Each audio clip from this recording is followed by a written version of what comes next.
بسم الله الرحمن الرحيم إنا فتحنا لك فتحا مبينا ليغفر لك الله ما تقدم من ذنبك وما تأخر ويتم نعمته عليك ويهديك صراطا مستقيما وينصرك الله نصرا عزيزا رب اشرح لي صدري ويسر لي أمري واحلل عقدة من لساني يفقهوا قولي الحمد لله رب العالمين والصلاة والسلام على سيد الأنبياء والمرسلين وعلى آله وصحبه أجمعين أما بعد সকলকে স্বাগত জানানোর মাধ্যমে আজকের আলোচনা শুরু করছি। আপনারা যারা আজকের আলোচনায় অংশ নিয়েছেন, আপনারা আগামীকাল এবং পরশুদিনের আলোচনায় অংশ নেবেন ইনশাআল্লাহ। আমাদের সামনে বেশ দীর্ঘ আলোচনা রয়েছে। আমি মূলত আজকে যা আলোচনা করব এক ঝলকে তা সংক্ষেপে সবাইকে জানিয়ে দিতে চাই। আমি সাধারণত উচ্চাকাঙ্ক্ষা নিয়ে শুরু করি যে নির্দিষ্ট একটি লক্ষ্যমাত্রায় আলোচনা শেষ করব, তবে সময় ফুরিয়ে যাওয়ায় কখনোই সে পর্যন্ত পৌঁছতে পারি না। কিন্তু আমি আশা করাটা অব্যাহত রাখবো ইনশাআল্লাহ। তো ধারাবাহিক এই আলোচনাটির উদ্দেশ্য হল হজ মৌসুম সমাগত, আর অবশ্যই একজন মুসলিমের আধ্যাত্মিক বৎসরের দুইটি উপলক্ষের মধ্যে হজ অন্যতম। উপলক্ষ দুটি হল রমজান মাস এবং হজ, যখন আমরা উল্লেখযোগ্য কিছু বিষয় উদযাপন করে থাকি। এই উভয় উপলক্ষ থেকে বেশ কিছু শিক্ষণীয় বিষয় রয়েছে, আর বিশেষভাবে হজের প্রসঙ্গ যখন আসে, আমরা হজের শিক্ষা এবং ঐতিহ্যকে ইব্রাহিম আলাইহিস সালামের সাথে যুক্ত করে থাকি। তিনি কাবা ঘর নির্মাণ করেছেন। এছাড়াও কুরবানি এবং অন্যান্য আনুষ্ঠানিকতাগুলো সরাসরি ইব্রাহিম আলাইহিস সালামের সাথে সম্পর্কযুক্ত। সেজন্যই হজের ঘটনাগুলোর সাথে সম্পর্কিত ইব্রাহিম আলাইহিস সালামের আদর্শ বিষয় খুতবা, আলোচনা এবং নসিহত অহরহ মুসলিমদের মাঝে দেখবেন। কিন্তু আমি মনে করি সেই সমীকরণে আরও একটি বিষয় যোগ করা উচিত। আমরা অবশ্যই ইব্রাহিম আলাইহিস সালামকে নিয়ে কথা বলবো, কিন্তু তাকে নিয়ে আলোচনাটি থাকবে ধারাবাহিক এই আলোচনার একেবারে শেষের দিকে। আমি মনে করি আমাদেরকে শুরু করতে হবে স্বয়ং রাসূল সাল্লাল্লাহু আলাইহি সাল্লামের জীবনী থেকে। আমি এই ধারাবাহিক আলোচনার নাম দিয়েছি হজের পথ পরিক্রমা, রাসূল সাল্লাল্লাহু আলাইহি সাল্লামের হজের পথ পরিক্রমা। কারণ আমাদেরকে বুঝতে হবে যে কিভাবে আমরা এখানে আসলাম, কিভাবে আমরা হজ পর্যন্ত এই অবস্থানে পৌঁছলাম।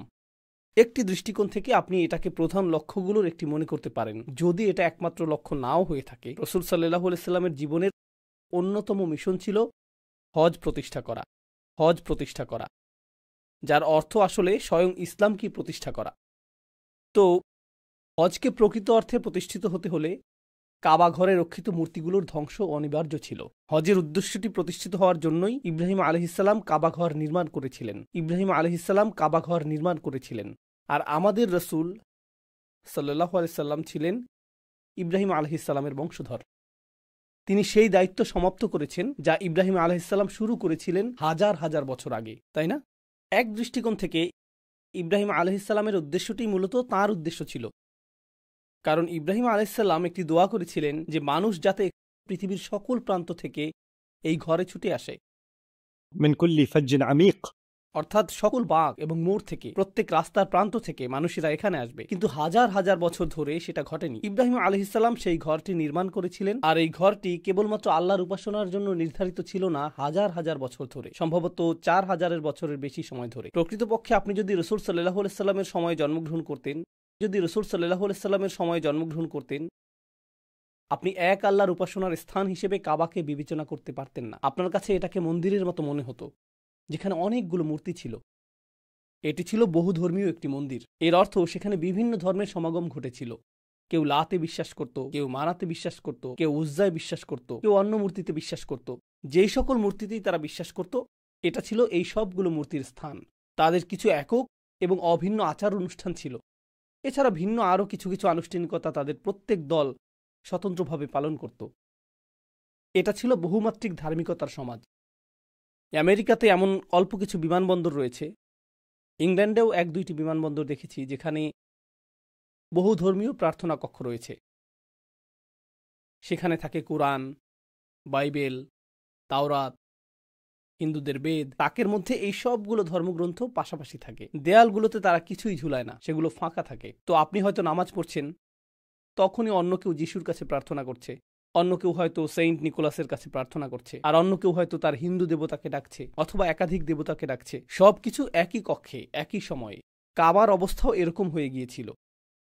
আর অনেক অনেক শতাব্দী ধরে এটা এভাবেই ছিল, রাসূল সাল্লাল্লাহু আলাইহি সাল্লামের আবির্ভাবের পূর্ব পর্যন্ত। তো আমার সামনে অনেকগুলো উদ্দেশ্য রয়েছে। প্রথম উদ্দেশ্যটি হলো, বিশেষত আমি যখনই আগে আপনাদের এই মসজিদে এসেছি, সিরাতের কোনো একটা অংশ নিয়ে কথা বলেছি। তো আমি সেই ধারাবাহিকতায় অব্যাহত রাখব এবং এতে 10 মিনিটের মতো সময় লাগতে পারে। কিন্তু আমি আসলে বিস্তারিত যে বিষয়ে কথা বলতে চাই তা হলো রাসূল সাল্লাল্লাহু আলাইহি সাল্লামের মিশনের শেষের 3 থেকে 5 বছর সময়কাল। আমরা এই অংশটিকে কাছ থেকে পর্যবেক্ষণ করব এবং নির্দিষ্ট একটি সূরাও লক্ষ্য করব যা সেই সময়ে রাসূল সাল্লাল্লাহু আলাইহি সাল্লামের উদ্দেশ্যের প্রতি গুরুত্বারোপ করেছে। সেই ইতিহাস পর্যবেক্ষণ করাটা আসলেই প্রয়োজনীয় অন্য একটি কারণে, যা আমি 30 মিনিট পরে ব্যাখ্যা করব। আর তা হলো কোরআন কিভাবে ইতিহাসকে লিপিবদ্ধ করেছে। কোরআন অনেক কিছু করেছে, এর মধ্যে একটি কাজ হলো এটা ইতিহাসকে লিপিবদ্ধ করেছে। তো আমরা প্রায় 30 মিনিট পরে সেটা আলোচনা করব। কিন্তু তার আগে আমি শুরু করতে চাই সেই প্রেক্ষাপটটি নিয়ে যেই অবস্থায় রাসূল সাল্লাল্লাহু আলাইহি সাল্লামের উপর ওহী নাজিল হয়েছিল। আমরা সকলে জানি যে 40 বছর বয়সে তার উপর ওহী নাজিল হয়, আর প্রাথমিক মাক্কি যুগে তিনি কুরাইশদের মাঝে এই বাণী প্রচার করেছেন। আর এখানে একটা বিষয় যা অনেকেরই অজানা, তা হলো সাধারণ মানুষেরা রাসূল সাল্লাল্লাহু আলাইহি সাল্লামের মূল প্রতিপক্ষ ছিল না। মধ্যবিত্ত এবং নিম্ন মধ্যবিত্ত শ্রেণী প্রতিপক্ষ ছিল না। রাসূল সাল্লাল্লাহু আলাইহি সাল্লামের প্রতিপক্ষ ছিল রাজনৈতিক শ্রেণী এবং উচ্চবিত্তের সামাজিক এবং অর্থনৈতিক শ্রেণী। সেই সময়কার বিলিয়নিয়ার, মাল্টিবিলিয়নিয়ার এবং রাজনীতিবিদরা ছিল রাসূল সাল্লাল্লাহু আলাইহি সাল্লামের মূল প্রতিপক্ষ। তো এমনকি মুসলিম হিসেবে ছোট থেকেই আপনি কিছু নাম শুনেছেন, যেমন আবু লাহাব, আবু জেহেল, উতবা ইবনে রাবিয়া। আপনারা এই নামগুলো আগেও শুনেছেন। তাদের প্রত্যেকেই হয়তো ধনী শ্রেণীর অন্তর্ভুক্ত, অথবা রাজনৈতিক শ্রেণীর অন্তর্ভুক্ত, অথবা উভয় শ্রেণী একসাথে ছিল। এখানে অর্থ এবং ক্ষমতার মধ্যকার সম্পর্ক নিয়ে সংক্ষেপে কিছু কথা বলা জরুরি, কারণ তাদের কেউ কেউ ছিল ক্ষমতাসীন এবং কারো কারো প্রচুর সম্পদ ছিল। আর এই দুটি বিষয়, অর্থ এবং ক্ষমতা, সর্বদাই একে অপরকে সঙ্গ দিয়েছে, যদিও তারা সর্বদা একই হাতে থাকে না। কিছু কিছু ক্ষেত্রে তারা একই হাতে কুক্ষিগত থাকে। উদাহরণস্বরূপ, আজকের পৃথিবীর কিছু কিছু দেশে রাজপরিবার রয়েছে, বেশিরভাগ সম্পদ তাদের হাতে এবং সকল ক্ষমতা তাদের কাছে। তো রাজত্বের মধ্যে অর্থ এবং সম্পদ একীভূত হয়ে আছে। আবার পৃথিবীর অন্য অনেক স্থানে, যেমন আমরা যেসব দেশে বসবাস করছি, এখানে গণতন্ত্রের একটি ছদ্ম আবরণ রয়েছে। কিন্তু বাস্তবে শুধুমাত্র দুটি জিনিস এখানে ক্ষমতায় রয়েছে। এখানে সম্পদশালী মানুষ রয়েছে আর রাজনৈতিক প্রভাব সম্পন্ন মানুষ রয়েছে। বেশিরভাগ ক্ষেত্রেই সম্পদশালী ব্যক্তিরাই রাজনৈতিক ক্ষমতাধর ব্যক্তিদেরকে নিয়ন্ত্রণ করে থাকে, আর অন্য সকলেই এই ভান করে যে তারা আদর্শ গণতন্ত্রে বসবাস করছে। তো এটা ভনিতাপূর্ণ একটা সমাজ, কিন্তু বাস্তবে এই দুটি উপাদান গোটা ইতিহাস জুড়েই বর্তমান ছিল, আর তারা সব সময়ই থাকবে। এটাই সমাজে ক্ষমতার কাঠামো কার্যকর থাকার প্রকৃতি। কোনো কোনো জাতি শুধুমাত্র অন্যদের তুলনায় এ ব্যাপারে বেশি সৎ, এটাই মূল পার্থক্য, তাই না? এরকমও দেখা যায় যে, উদাহরণস্বরূপ, ক্ষমতা শুধুমাত্র রাজনীতিবিদদের হাতেই থাকে না, ক্ষমতা সেনাবাহিনীর হাতেও থাকে। পৃথিবীতে এরকম অনেক দেশ রয়েছে। আপনি যদি এরকম দেশে বসবাস করেন, আপনি ইতিমধ্যে বিষয়টা জানেন, যেখানে নির্বাচন হয়, রাষ্ট্রপতি পরিবর্তন হয়, প্রধানমন্ত্রী পরিবর্তন হয়, দল পরিবর্তন হয়, কিন্তু সকলেই জানে যে সেনাবাহিনীই মূলত দেশ চালায়। এটা সবাই জানে। আমরা সকলে ভান করছি যে ভোট হচ্ছে, নির্বাচন হচ্ছে, কিন্তু পেছন থেকে কেউ কলকাঠি নাড়ছে এবং বলছে তোমাদেরকে আমার কথা মতোই চলতে হবে, না হলে পরবর্তী নির্বাচনে তুমি কিন্তু আর থাকবে না, অথবা তোমার নামে কোনো অভিযোগ আনা হবে যার ফলে তুমি দৃশ্যপট থেকে হারিয়ে যাবে, তাই না? মূলত সম্পদশালীরাই ক্ষমতায় থাকে। এখন আর প্রসঙ্গক্রমে ক্যাথলিক চার্চ এবং রোমান সাম্রাজ্যের ক্ষেত্রেও একই রকম বিষয় কার্যকর ছিল। ক্যাথলিক চার্চের ক্ষেত্রে তৃতীয় আরেকটা মাত্রা যোগ হয়েছিল, যেটিও আমি আপনাদের সামনে উপস্থাপন করতে চাই। তো একটি হলো সম্পদ, একটি হলো ক্ষমতা, আরেকটি ছিল ধর্ম। তৃতীয় আরেকটি মাত্রা যোগ হলো সম্পদ, ক্ষমতা এবং ধর্ম। তো সেই ধরনের সমাজে যা ঘটেছিল তা হলো রাজার একটি উপায়ের প্রয়োজন ছিল, এটা নিশ্চিত করার জন্য যে সমাজ রাজার প্রতি অনুগত থাকবে। ঠিক আছে, সমাজকে অবশ্যই রাজার প্রতি অনুগত থাকতে হবে। তো রাজারা সাধারণত যা করত তা হলো তারা একটি ধর্মযাজক গোষ্ঠী রাখত। যেমন ফেরাউনের ছিল জাদুকর এবং যাজক গোষ্ঠী, অথবা ইউসুফ আলাইহিস সালামের সময় রাজার স্বপ্নের ব্যাখ্যা দেওয়ার জন্য একজন লোক ছিল। স্মরণ করতে পারছেন? এরা ছিল আধ্যাত্মিক সাধক অথবা এ জাতীয় কিছু, সেই সময়ের মরমী সাধক, ধর্মীয় সম্প্রদায়, ধর্মগুরু। একইভাবে রোমান সাম্রাজ্যের ছিল ক্যাথলিক চার্চ, সেখানে এই ধর্মীয় সম্প্রদায়টি বর্তমান ছিল। আর তাদের কাজ ছিল দুইটি। তাদের কাজ শুধুমাত্র মানুষকে ধর্মশিক্ষা দেয়াই ছিল না, বরং ধর্মশিক্ষা দেওয়ার মাধ্যমে তারা মূলত মানুষকে দুটি জিনিস শিখিয়েছে। প্রথমত দান করা, একে অপরকে দান করা না, দরিদ্রকে দান করাও না, বরং চার্চকে দান করা। এটা 1 নম্বর। আর দ্বিতীয়ত, রাজার জন্য প্রার্থনা করা অথবা রানীর জন্য প্রার্থনা করা, সৃষ্টিকর্তা রানীকে রক্ষা করুন। তাদের এই 2টি কাজ ছিল। তারা মানুষের কাছ থেকে অর্থ সংগ্রহ করত তাদের পরকালে মুক্তির উদ্দেশ্যে, আর তারা এটা নিশ্চিত করত যে মানুষ যাতে রাজার অনুগত থাকে, কারণ সৃষ্টিকর্তার আশীর্বাদেই রাজা রাজত্ব পেয়েছেন। তো ধর্মের ভূমিকা ছিল মানুষ যাতে তাদের আকাঙ্ক্ষা অনুযায়ী আচরণ করে। এটাই আসলে ছিল এর ভূমিকা। এখন আমাদের সময়ে যা ঘটছে, নতুন প্রজন্মের জন্য ধর্মগুলো ব্যাপকভাবে অপ্রাসঙ্গিক হয়ে পড়ছে, তাই না? তাদের পিতামাতাগণ অনেক বেশি চার্চমুখী, মন্দিরমুখী, এমনকি মসজিদমুখী ছিল, কিন্তু পরের প্রজন্ম সেরকম না। তো এজন্য বিদ্যমান ক্ষমতা কাঠামোকে নতুন এক ধর্ম আবিষ্কার করতে হবে। কিভাবে তারা মানুষকে জড়ো করবে, কিভাবে তারা মানুষকে অনুগত বানাবে। তো গণমাধ্যমগুলো এখন নতুন ধর্মীয় সত্তায় পরিণত হয়েছে। গণমাধ্যম বলতে সামাজিক মাধ্যম, বিনোদন মাধ্যম, সংবাদ মাধ্যম, এরাই এক হিসেবে আমাদের সমাজে ধর্মের স্থানটি দখল করতে শুরু করেছে। তো আগে ছিল ধর্মীয় কাঠামো, যা মানুষের মনে প্রতিনিয়ত বিশেষ ধরনের বার্তা পৌঁছে দিত, কিন্তু এখন গণমাধ্যমগুলোই মানুষের মাঝে বিশেষ ধরনের বার্তা ছড়িয়ে দিচ্ছে। এই আলোচনা অন্য আরেক সময় করা যাবে। আসুন আমরা রাসূল সাল্লাল্লাহু আলাইহি ওয়াসাল্লামের সিরাতে ফিরে যাই, যেখান থেকে আলোচনাটির সূচনা হয়েছিল। রাসূল সাল্লাল্লাহু আলাইহি ওয়াসাল্লাম যখন তার বাণীটি লা ইলাহা ইল্লাল্লাহ প্রথম ঘোষণা করলেন, এটা ছিল বড় একটা ধর্মীয় সমস্যা। প্রথমত, কারণ আপনি যদি বলেন যে সৃষ্টিকর্তা মাত্র একজন, কাবা ঘরের মধ্যে অবস্থিত তাদের বিচিত্র রকমের সব ধর্মগুলো, এগুলো সবগুলোই বাতিল হয়ে যাবে। এগুলো কোনোটাই একত্ববাদের ধারণার সাথে একত্রে অবস্থান করতে পারে না। এই ধর্মগুলোর প্রত্যেকটি এই জাতীয় অন্য ধর্মগুলোর সাথে একত্রে অবস্থান করতে পারে। তোমার যা ইচ্ছা বিশ্বাস করতে পারো, তোমার যা ইচ্ছা বিশ্বাস করতে পারো, তোমার মূর্তিটা এখানে রাখতে পারো, তোমারটাও এখানে রাখতে পারো। কিন্তু রাসূল সাল্লাল্লাহু আলাইহি ওয়াসাল্লাম এমন কিছু নিয়ে আসলেন যা মূর্তিকেই স্বীকার করে না। এটা সৃষ্টিকর্তার বিষয়ে কোনো ছাড় দেয় না। সৃষ্টিকর্তা শুধুমাত্র একজন, আর তিনি প্রথম থেকেই দাবি করেছেন যে এই ঘরটি কখনোই মন্দিরে পরিণত হওয়ার কথা ছিল না। এটা নির্মাণ করেছিলেন ইব্রাহিম আলাইহিস সালাম একমাত্র সৃষ্টিকর্তার উপাসনার জন্য। তোমরা মূলত এই মসজিদের পবিত্রতা নষ্ট করেছো। তো এখানে একটি বড় ধর্মীয় সমস্যা দেখা দিল। এছাড়া রাজনৈতিক একটা সমস্যাও ছিল। রাজনৈতিক সমস্যাটা হলো, ইসলাম এসে এরকম কথা বলছে যে আমরা সকলে আদম আলাইহিস সালামের সন্তান, আর আদম আলাইহিস সালামের সকল সন্তানই সম্মানিত। আমরা যদি সকলেই আদম আলাইহিস সালামের সন্তান হই, এর অর্থ আক্ষরিকভাবেই আমরা সকলে জন্মগতভাবে সমান। যদিও আমরা জন্মগতভাবে বিভিন্ন স্থানের, আপনি এই গোত্রের হতে পারেন, সেই গোত্রের হতে পারেন, আপনার গোত্রের কোন জিনিসটা নিয়ে আপনি গর্ব করেন, আপনার পূর্বপুরুষের পরিচয়, কিন্তু তার বাবা কে ছিল। আপনি যদি এভাবে যেতে থাকেন, সকল মানুষের পিতাকে আদম আলাইহিস সালাম, যার অর্থ আমরা সকলেই মানবতার গোত্রের সদস্য, আমরা সকলেই সমান। বুঝতে পারছেন? তো গোত্রীয় শ্রেষ্ঠত্ব সাংঘাতিক এক সমস্যা হয়ে দাঁড়িয়েছিল। যদি সকল মানুষ সমান হয়, আপনি কোন গোত্রের সেই বিবেচনায় শ্রেষ্ঠত্বের দাবি করতে পারেন না। সকলের মৌলিক অধিকারগুলো সমান।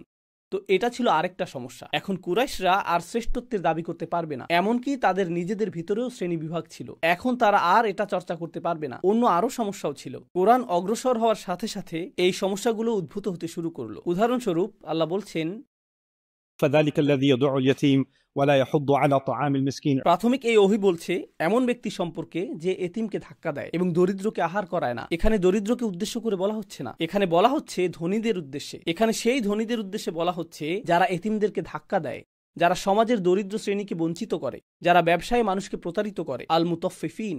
কোরআন অর্থনৈতিক দুর্নীতির সমালোচনা করেছে, যা দরিদ্রদের দ্বারা করা সম্ভব না। দরিদ্রদের কাছে তো দুর্নীতিগ্রস্ত হওয়ার জন্য যথেষ্ট সম্পদই থাকে না। কোরআন সমাজের অত্যাধিক ধনী শ্রেণীর সমালোচনা করেছে। আর প্রসঙ্গক্রমে আপনি যখন ধনী শ্রেণীকে রাগান্বিত করেন, তারা নীরবে এটা সহ্য করে না। সরকারের সাথে তাদের সরাসরি সংযোগ রয়েছে। তো ধনী শ্রেণী তাদের অভিযোগ কর্তৃপক্ষকে প্রদান করে, আর কর্তৃপক্ষ বলে আমরা ব্যবস্থা গ্রহণ করছি, আমরা তার পেছনে কিছু গুন্ডা লেলিয়ে দেব, তাকে রাস্তার মাঝে ধোলাই করা হবে, চিন্তা করবেন না, আপনার নাম কলঙ্কিত হবে না, আপনি এর বাইরে থাকুন, আপনার পক্ষ থেকে আমরাই ব্যবস্থা গ্রহণ করছি। এটা হলো পরোক্ষ উপায়ে কাজ সমাধা করার একটি উপায়। তো অর্থ, ধর্ম, ক্ষমতা এগুলো একটি অপরটির সাথে জড়িত। কুরআন আসলো এবং এটা এই সবগুলোকেই ছিন্ন ভিন্ন করা শুরু করলো। এমন কিছু বিষয় রয়েছে যা ঐতিহাসিক প্রেক্ষাপট থেকে আপনাকে উপলব্ধি করতে হবে, আর তা হলো কুরাইশরা কিছুদিন আগেই আমুল ফিল নামক একটি ঘটনা প্রত্যক্ষ করেছে। হস্তি বাহিনীর বিখ্যাত সেই ঘটনাটি। এর কারণ মক্কা নগরী আব্রাহার জন্য সমস্যার কারণ হয়ে দাঁড়ালো। ইয়েমেন থেকে আব্রাহা কেন মক্কা নগরীতে সমস্যা দেখতে পেল? কারণ কাবা ছিল একটি ধর্মীয় কেন্দ্র। তো অত্র এলাকার সকল গোত্র যখন তাদের ধর্মীয় শ্রদ্ধা প্রদর্শন করতে চাইত, তখন তারা কোথায় যেত? তারা কাবা ঘরে যেত। আর এই কারণেই কাবা ধর্মীয় পর্যটনেরও কেন্দ্রবিন্দুতে পরিণত হয়েছিল। এটাকে ধর্মীয় পর্যটন হিসেবেই উল্লেখ করলাম। তো প্রচুর মানুষ সেখানে আসতো, অবস্থান করত, উপাসনা করত। এর ফলে মক্কার আপ্যায়ন শিল্প, হোটেল শিল্প এগুলো সমৃদ্ধ হচ্ছিল। মক্কাবাসী বেশ ভালো অর্থ উপার্জন করছিল চারপাশ থেকে মানুষ আসার কারণে। আর আব্রাহা কাউকে তার শহরে আনতে পারছে না, কারণ কাবা ছিল ধর্মীয় কেন্দ্র। আর এখানে আরেকটা কারণ ছিল, আর তা হলো যেহেতু এটা ছিল ধর্মীয় কেন্দ্র, সকল বাণিজ্য কাফেলা কাবার পথ ধরে মক্কা হয়েই চলাচল করত। তো তারা ইয়েমেনে কেনাবেচা করত, এরপর মক্কা হয়েই চলাচল করত। যে পণ্য তারা ইয়েমেনে ক্রয় করত সেগুলো সিরিয়ায় বিক্রি করত, তারপর তারা সিরিয়া থেকে আবার ক্রয় করত। প্রসঙ্গক্রমে সিরিয়া আবার ইউরোপের সাথে সম্পর্কযুক্ত ছিল, সেখানে ইউরোপীয় পণ্যও পাওয়া যেত। তারা এই পণ্য কিনত, মক্কার রাস্তা ধরেই ইয়েমেনে যেত এবং ইয়েমেন থেকে শুরু করে গোটা আফ্রিকায় সেই পণ্য বিক্রি করত। তো আফ্রিকা ইউরোপের বাণিজ্য এই পথেই পরিচালিত হতো, যার কেন্দ্র ছিল মক্কা।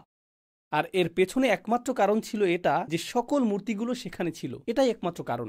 তো যখন ইসলাম আসলো, কোরআন আসলো এবং রসুল সাল্লাল্লাহু আলাইহি সাল্লাম বললেন আল্লাহ ছাড়া উপাসনার যোগ্য আর কোনো সৃষ্টিকর্তা নেই, এটা শুধু ধর্মীয় সমস্যাই ছিল না, অর্থনৈতিকভাবেও এটা ছিল সমস্যাজনক।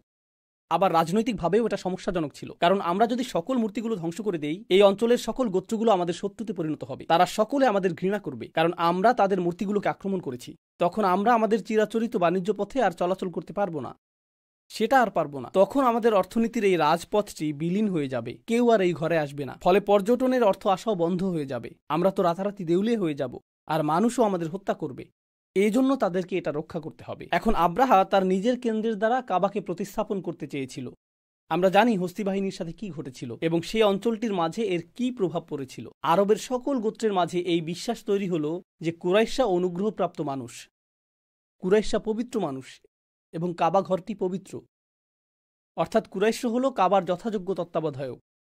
আর সেজন্যই তাদেরকে ক্ষমতায় রাখতে হবে। তাদের এই ক্ষমতা বরং আরও বেশি বৈধতা পেয়ে গেল হস্তি বাহিনীর এই অলৌকিক ঘটনার মাধ্যমে। এমনকি হস্তি বাহিনীও এই লোকদের কিছু করতে পারেনি। অতএব আমাদেরকেও সতর্ক হতে হবে। তো সকলেই কুরাইশদেরকে তাদের মতো ছেড়ে দিয়েছিল রসুল সাল্লাল্লাহু আলাইহি সাল্লামের আবির্ভাবের সময় পর্যন্ত। তো যখন এই আদর্শিক সংঘাতের সূচনা হলো, অবশেষে এটা এমন অবস্থায় উপনীত হয় সেখানে রসুল সাল্লাল্লাহু আলাইহি সাল্লাম প্রায় হত্যার শিকার হয়েছিলেন এবং তাকে নির্বাসিত করা হয়েছিল, তাকে তায়েফে চলে যেতে হয়েছিল। এমনকি তারও আগে তাকে শিয়াবে আবু তালিবে নির্বাসিত করা হয়েছিল। আর যখন তার জীবনের উপর চূড়ান্ত আঘাতের পরিকল্পনা হলো, তখন তাকে গোপনে মদিনায় হিজরত করতে হয়েছিল, যেখানে কিছু মুসলিম আগেই হিজরত করে চলে গিয়েছিলেন, তাই না? তো এখন রসুল সাল্লাল্লাহু আলাইহি সাল্লাম মদিনায় রয়েছেন, আর প্রথম বছরের মধ্যেই কুরাইশরা বুঝতে পারলো যে এটা বৃহত্তর সমস্যা তৈরি করবে, কারণ আমরা এই সমস্যাটিকে আটকাতে পারিনি। এখন সে যেহেতু মদিনায় রয়েছে, সে হয়তো স্বাচ্ছন্দ্যে তার কার্য পরিচালনা করতে পারবে, অন্য গোত্রগুলো হয়তো মুসলিম হওয়া শুরু করবে। তো কুরাইশরা নিশ্চিত ছিল না যে আমরা কি এই নবীর বিরুদ্ধে, মুহাম্মাদের বিরুদ্ধে যুদ্ধ করব, তাকে এবং তার অনুসারীদেরকে হত্যা করব, মদিনা পর্যন্ত গিয়ে তাদেরকে হত্যা করব, অথবা তারা তো আর আমাদের জন্য সমস্যাজনক না, কারণ তারা দূরে চলে গিয়েছে, এটা এখন অন্য মানুষদের সমস্যা, আমাদের এটা নিয়ে চিন্তিত হওয়ার প্রয়োজন নেই। তো মক্কাবাসীদের দুই ধরনের মতামত ছিল, আমরা কি তাদের পেছনে তাড়া করব, নাকি আমরা তাদেরকে ছেড়ে দেব। আর তারা যদি ক্ষমতাশালী হয়েও যায় সেটাও ভালো, কারণ তারা তো আমাদেরই আত্মীয় স্বজন, সেক্ষেত্রে আমাদের নিজের লোকেরাই ক্ষমতাশালী হয়ে উঠবে। তো তখনকার সময়ের মক্কার দুই রাজনৈতিক দলের মাঝে এই বিতর্ক চলছিল। আর এই বিতর্ক চলাকালীন অবস্থায় কুরাইশরা যা করছিল তারা স্বাভাবিক নিয়মেই বাণিজ্য পরিচালনা করছিল, তাদের সেই বাণিজ্য কাফেলা চলমান ছিল। আর রসুল সাল্লাল্লাহু আলাইহি সাল্লাম যখন সকল মুসলিমদের নিয়ে ছোট একটি জোট গঠন করলেন, তিনি আদেশ দিলেন যে এই বাণিজ্য কাফেলাগুলোকে আক্রমণ করা শুরু করতে হবে। তো তাদের বাণিজ্য আক্রান্ত হতে শুরু করলো, যেটা সম্পূর্ণরূপে ন্যায়সঙ্গত, কারণ তোমরা তাদেরকে ঘর থেকে বিতাড়িত করেছো এবং তাদের সম্পদ চুরি করেছো, তারা তাদের সম্পদ ফেরত পাবার জন্য তোমাদের আক্রমণ করছে। তো রাসূল সাল্লাল্লাহু আলাইহি সাল্লাম এখন মক্কার অর্থনীতির প্রাণসত্তাকে আক্রমণ করলেন। এখনকার সময়ে এটা অনেকটা গ্যাস পাইপলাইন অথবা তেল পাইপলাইন অথবা নৌ বাণিজ্য পথ দখলে নেয়ার মতো। কেউ নৌ বাণিজ্য পথ বন্ধ করে কিছু জাহাজ আটকে দিল অথবা গ্যাস পাইপলাইন বন্ধ করে দিল, এরপর কি ঘটে? F-16 যুদ্ধবিমান উড়িয়ে দেওয়া হয়, ড্রোন হামলা শুরু হয়, তাই না? এটা যুদ্ধ ঘোষণা। তারা তখনও বিতর্কে লিপ্ত ছিল, আমরা কি মুহাম্মাদের পেছনে তাড়া করব নাকি করব না। যখন তারা জানতে পারলো যে কয়েকটি বাণিজ্য কাফেলা আক্রান্ত হয়েছে, আমরা তো এটা মেনে নিতে পারি না, এই হুমকি দূর করতে হবে। তো এখন তাদের মধ্যে যারা ছিল আক্রমণাত্মক, তারা এই বিতর্কে জয়ী হয়ে গেল যে মুসলিমদের আক্রমণ করা আমাদের উচিত হবে কিনা। তাই তারা মুসলিমদের আক্রমণ করতে এগিয়ে আসলো, যা বদরের যুদ্ধের সূচনা করল। তো অত্যন্ত দ্রুততার সাথে এটা ঘটে গেল। আপনারা ঘটনাটা জানেন। আমি বদরের যুদ্ধের পুঙ্খানুপুঙ্খ বিবরণ দিব না, কিন্তু মুসলিমগণ তাদেরকে বদর যুদ্ধে বেশ অপমানজনক পরাজয় প্রদান করেছিল। আর সেই পরাজয়ের ফলে কুরাইশরা এখন দুটি সমস্যার সম্মুখীন হলো। এক, গোটা অঞ্চলে ছড়িয়ে গেল যে তারা পরাজিত হয়েছে। হস্তি বাহিনীও একসময় তাদেরকে পরাজিত করতে পারেনি, আর এখন তারা কতিপয় লোকের কাছে পরাজিত হলো যাদেরকে তারা বলতো أراذلنا بادي الرأي। হীন, অধম, গৃহহীন লোকেরা, অপরাধী, দাস, দুর্বল ও নির্বোধ লোকেরা। আর এদের কাছেই তারা পরাজিত হলো। তাদের জন্য এটা ছিল বেশ খারাপ। এর উপরে আরবদের একটা রীতি ছিল, যা আমার মনে হয় না যে কোথাও এখন আর বর্তমান রয়েছে। তাদের নারীরা তাদেরকে প্রচুর অপমানিত করত। So অবশ্যই আপনারা এর সাথে পরিচিত নন। তো পরাজিত হয়ে তারা বাড়ি আসলো, আর ও কি ধরনের পুরুষ তুমি যে পরাজিত হয়ে এসেছো? তোমার তো আমাদের মতো চুরি পরে ঘরে বসে থাকাই ভালো ছিল। নারীদের সাথে তোমাদের কি পার্থক্য? সেই যুগে নারীরা তীক্ষ্ণ ভাষার অধিকারী ছিল, আর তারা জানতো যে আপনার আত্মসম্মানে আঘাত করতে ঠিক কোন কথাটা বলতে হবে। তাই গৃহে প্রবেশ করে তারা তীব্র তিরস্কারের শিকার হয়েছিল, আর তারা প্রতিশোধ স্পৃহায় দগ্ধ হচ্ছিল। এটা আসলেই খারাপ। বদরের পরাজয়ের পরে তারা প্রফুল্ল চিত্তে বাড়ি ফিরেনি। তারা ক্রোধান্বিত অবস্থায় বাড়ি ফিরেছিল, আর তাদের মধ্যে এখন আর ভীতি কাজ করছে না, বরং তাদের মধ্যে প্রতিশোধ স্পৃহা কাজ করছিল। তো পরের বার তারা 1000 সৈন্য নিয়ে আসেনি, তারা এসেছিল 3 থেকে 4000 সৈন্য নিয়ে। right? আর তারা তাদের নারীদেরকেও যুদ্ধক্ষেত্রে নিয়ে এসেছিল। ওহুদের যুদ্ধে তারা তাদের নারীদেরকে নিয়ে এসেছিল, কারণ তারা মনে করেছিল আমরা যদি ভীত হয়ে পড়ি এবং পালিয়ে যাবার চেষ্টা করি, পেছন থেকে নারীরা আমাদের তিরস্কার করবে, কিভাবে তোমরা পালাতে পারছো, তাই না? আর যদি তারা পালিয়েও যায়, নারীরা তো অত দ্রুত পালাতে পারবে না। মুসলিমগণ তখন তাদের নারীদেরকে গ্রহণ করবেন, যা তাদের পুরুষত্বকে প্রশ্নবিদ্ধ করবে। প্রকৃত পুরুষ মানুষ হিসেবে আমরা ভীত নই, আমরা আমাদের নারীদেরকে সাথে নিয়েই আসব। তো তারা তাদের নারীদেরকে নিয়ে আসলো, যারা পেছন থেকে নাচ গান করে উৎসাহ যোগাচ্ছিল। এটাই ওহুদে তাদের সেনাবাহিনী, যারা আক্রমণ করতে এসেছিল। আমি ওহুদের পুঙ্খানুপুঙ্খ বিবরণ দিব না, তবে একটি বিষয় আপনাদের জানা উচিত। মুসলিমরা বেশ ভালোভাবে তাদের কোণঠাসা করে ফেলেছিল, তাদেরকে বেশ ভালোভাবে শায়েস্তা করা হয়েছিল। খেলায় দুর্বল প্রতিপক্ষ যেভাবে ধরাশায়ী হয়, যুদ্ধের ময়দানেও তাদের অবস্থা ঠিক সেরকম হয়ে গিয়েছিল। তো যখন সেটা ঘটছিল, কুরাইশরা আশ্রয়ের জন্য পাহাড়গুলোতে ছুটে যাচ্ছিল, কিন্তু পেছনে কারা ছিল? তাদের নারীরা। তারা তাদের বর্মগুলো ফেলে যাচ্ছিল, কারণ বর্মসহ তারা দ্রুত পালাতে পারছিল না। তো তাদের বর্মগুলো ফেলে যাচ্ছিল, কারণ সেগুলো ছিল বেশ ভারী, আর তারা পাহাড়ের দিকে পালিয়ে যাচ্ছিল। নারীরা সেখানেই দাঁড়িয়েছিল, আর তারা নারীদের পাশ দিয়েই পালাচ্ছিল। নারীদের ছাড়াই তারা পাহাড়ের দিকে ছুটে যাচ্ছিল, আর নারীদের অবস্থা ছিল, আমাদের জন্য অপেক্ষা করো। নারীরা তো পুরুষদের মতো দ্রুত পালাতে পারে না, তাই তারা পেছনে পেছনে পালাতে লাগলো। আর সাহাবীগণ উল্লেখ করছেন, যখন আমরা তাদের পিছু ধাওয়া করছিলাম, আমরা নারীদের পায়ের গোড়ালির পেছনের অংশ দেখতে পেলাম, যারা পোশাক উপরে তুলে ধরে পালাচ্ছিল পাহাড়ের উদ্দেশ্যে। এটা ছিল ওহুদের প্রথমার্ধ। তারপরের ঘটনা তো আপনারা জানেন। মুসলিম তীরন্দাজগণ যখন বর্ম এবং তলোয়ারগুলো মাটিতে পড়ে থাকতে দেখলেন, তাদের অনেকেই নিজেদের অবস্থান ত্যাগ করলেন। আর খালিদ ইবনে ওয়ালিদ তখনও মুসলিম হননি। তিনি ঘুরে এসে পিছন দিক থেকে তাদের উপর আক্রমণ করলেন। আর সেই অবস্থায় রাসূল সাল্লাল্লাহু আলাইহি সাল্লাম প্রায় নিহত হওয়ার উপক্রম হয়েছিলেন। তার মুখমণ্ডলের 3টে স্থানে আঘাতপ্রাপ্ত হয়েছিলেন। তিনি জ্ঞান হারিয়ে ফেলেছিলেন। সেদিন তার জীবনের উপর একাধিক আঘাত এসেছিল। আর এটা ছিল কুরাইশদের জন্য তথাকথিত প্রথম বিজয়। আর যুদ্ধের পরে তারা আজে বাজে অনেক কথা বলেছিল। لنا العزى ولا عزى لكم। আমাদের উজ্জা দেবী রয়েছে। প্রসঙ্গক্রমে উজ্জা শব্দটি আল আযু এর স্ত্রীবাচক শব্দ, যা এসেছে আজিজ থেকে। আল্লাহর নাম হলো আল আজিজ। আল আযু হলো যার শক্তি সবচেয়ে বেশি। আল উজ্জা অর্থ সেই কল্পিত দেবী যার শক্তি সবচেয়ে বেশি। لنا العزى ولا عزى لكم। আর আল্লাহ কোরআনে একটি আয়াতের দ্বারা এর জবাব দিয়েছিলেন। ذلك بأن الله مولى الذين آمنوا وأن الكافرين لا مولى لهم। আল্লাহ ইমানদারদের মাওলা, আর কাফিরদের কোনো মাওলা নেই। যাই হোক, এরপর তারা চলে গেল। সেদিন তারা হামজা রাদিয়াল্লাহু তাআলা আনহুর দেহ বিকৃত করেছিল। 70 জন অত্যন্ত গুরুত্বপূর্ণ সাহাবীকে হত্যা করা হয়েছিল। আপনাকে এখানে মূল বিষয়টি বুঝতে হবে, যেদিকে আমরা আলোচনাকে নিয়ে যেতে চাই। আর তা হলো যুদ্ধের বেশিরভাগ অর্থায়ন। যুদ্ধ করার জন্য আপনার যা অর্থ প্রয়োজন, যুদ্ধের বেশিরভাগ অর্থই আসছিল আনসারদের কাছ থেকে। আনসার কারা তা তো আপনারা জানেন, সাহায্যকারী মদিনার স্থানীয় সাহাবীগণ। মক্কাবাসী মুহাজিরগণ এক প্রকার খালি হাতে এসেছিলেন, তারা তো সম্পদ নিয়ে আসেননি। তাই বেশিরভাগ অর্থ এবং বেশিরভাগ লোকবল এসেছিল আনসারদের কাছ থেকে। ওহুদে যখন আনসারদের মধ্য থেকে বেশ বড় সংখ্যক সাহাবী শহীদ হলেন, নিহত হওয়া প্রত্যেক ব্যক্তিই ছিলেন কোনো না কোনো পরিবারের প্রধান। আর প্রত্যেক পরিবারের প্রধানই ছিলেন তার পরিবারের জন্য আয়ের প্রধান উৎস, এবং আয়ের প্রধান উৎস সেই মুহাজিরদের জন্য যাদেরকে তারা আশ্রয় দিয়েছিলেন। তো উপার্জনকারী এবং অর্থসংস্থানকারী ৭০ জন মানুষ হঠাৎ করেই মারা গেলেন। তারা মারা গেলেন। আর পরিত্যক্ত বর্ম এবং তরবারিগুলো যা তারা রেখে গিয়েছিলেন, প্রতিটি বর্ম এবং প্রতিটি তরবারির মূল্য ছিল এ যুগে আপনার জন্য একটি বাড়ি ক্রয় করার মতো। অন্য কথায়, আপনার আজীবনের সঞ্চয় একটি বর্মের জন্য ব্যয়িত হতো, আপনার আজীবনের সঞ্চয় কয়েকটি তরবারির জন্য ব্যয়িত হতো। তো কুরাইশরা যখন মুসলিমদের বর্ম এবং তরবারিগুলো নিয়ে গেল, মুসলিমগণ ব্যাপক পরিমাণে সম্পদ হারালেন এবং তারা তাদের অর্থসংস্থানকারীদের হারালেন একই সাথে। এটা ইতিমধ্যেই ছিল দারিদ্র্যপীড়িত একটি সমাজ। ويؤثرون على أنفسهم ولو كان بهم خصاصة কুরআন আমাদেরকে বলছে যে আনসারগণ, মদিনার স্থানীয় সাহাবিগণ, তারা মুহাজিরদেরকে নিজেদের উপরেও প্রাধান্য দিচ্ছিলেন, যদিও তারা নিজেরাই অনাহারে থাকতেন। উপরন্তু এখন অর্থসংস্থান বন্ধ হয়ে গেল। তো মুসলিমদের অবস্থা এখন আরও শোচনীয় হয়ে পড়ল। তারা গভীরভাবে আঘাতপ্রাপ্ত। من بعد ما أصابهم القرح আল্লাহ এভাবে বর্ণনা করেছেন, এমনকি গভীর আঘাত যখন তাদেরকে আহত করল। আরবিতে করহ হলো যখন একটি তীর আপনার চামড়া ভেদ করে হাড়ের মধ্যে প্রবেশ করে, মাংস ভেদ করে হাড়ে প্রবেশ করে, এটাকেই বলা হয় কর। যে কোনো জখমকে সাধারণভাবে বলা হয় জার অথবা জুর, কিন্তু গভীর জখম যা হাড় ভেদ করে তাকে বলা হয় কর। আল্লাহ কর শব্দটি ব্যবহার করেছেন ওহুদে যা ঘটেছিল তা বর্ণনা করার জন্য। তো এটা ঘটেছিল ওহুদে। এখন মুসলিমগণ আহত। যেহেতু মুসলিমগণ আহত হলেন, কুরাইশরা ফিরে গেল।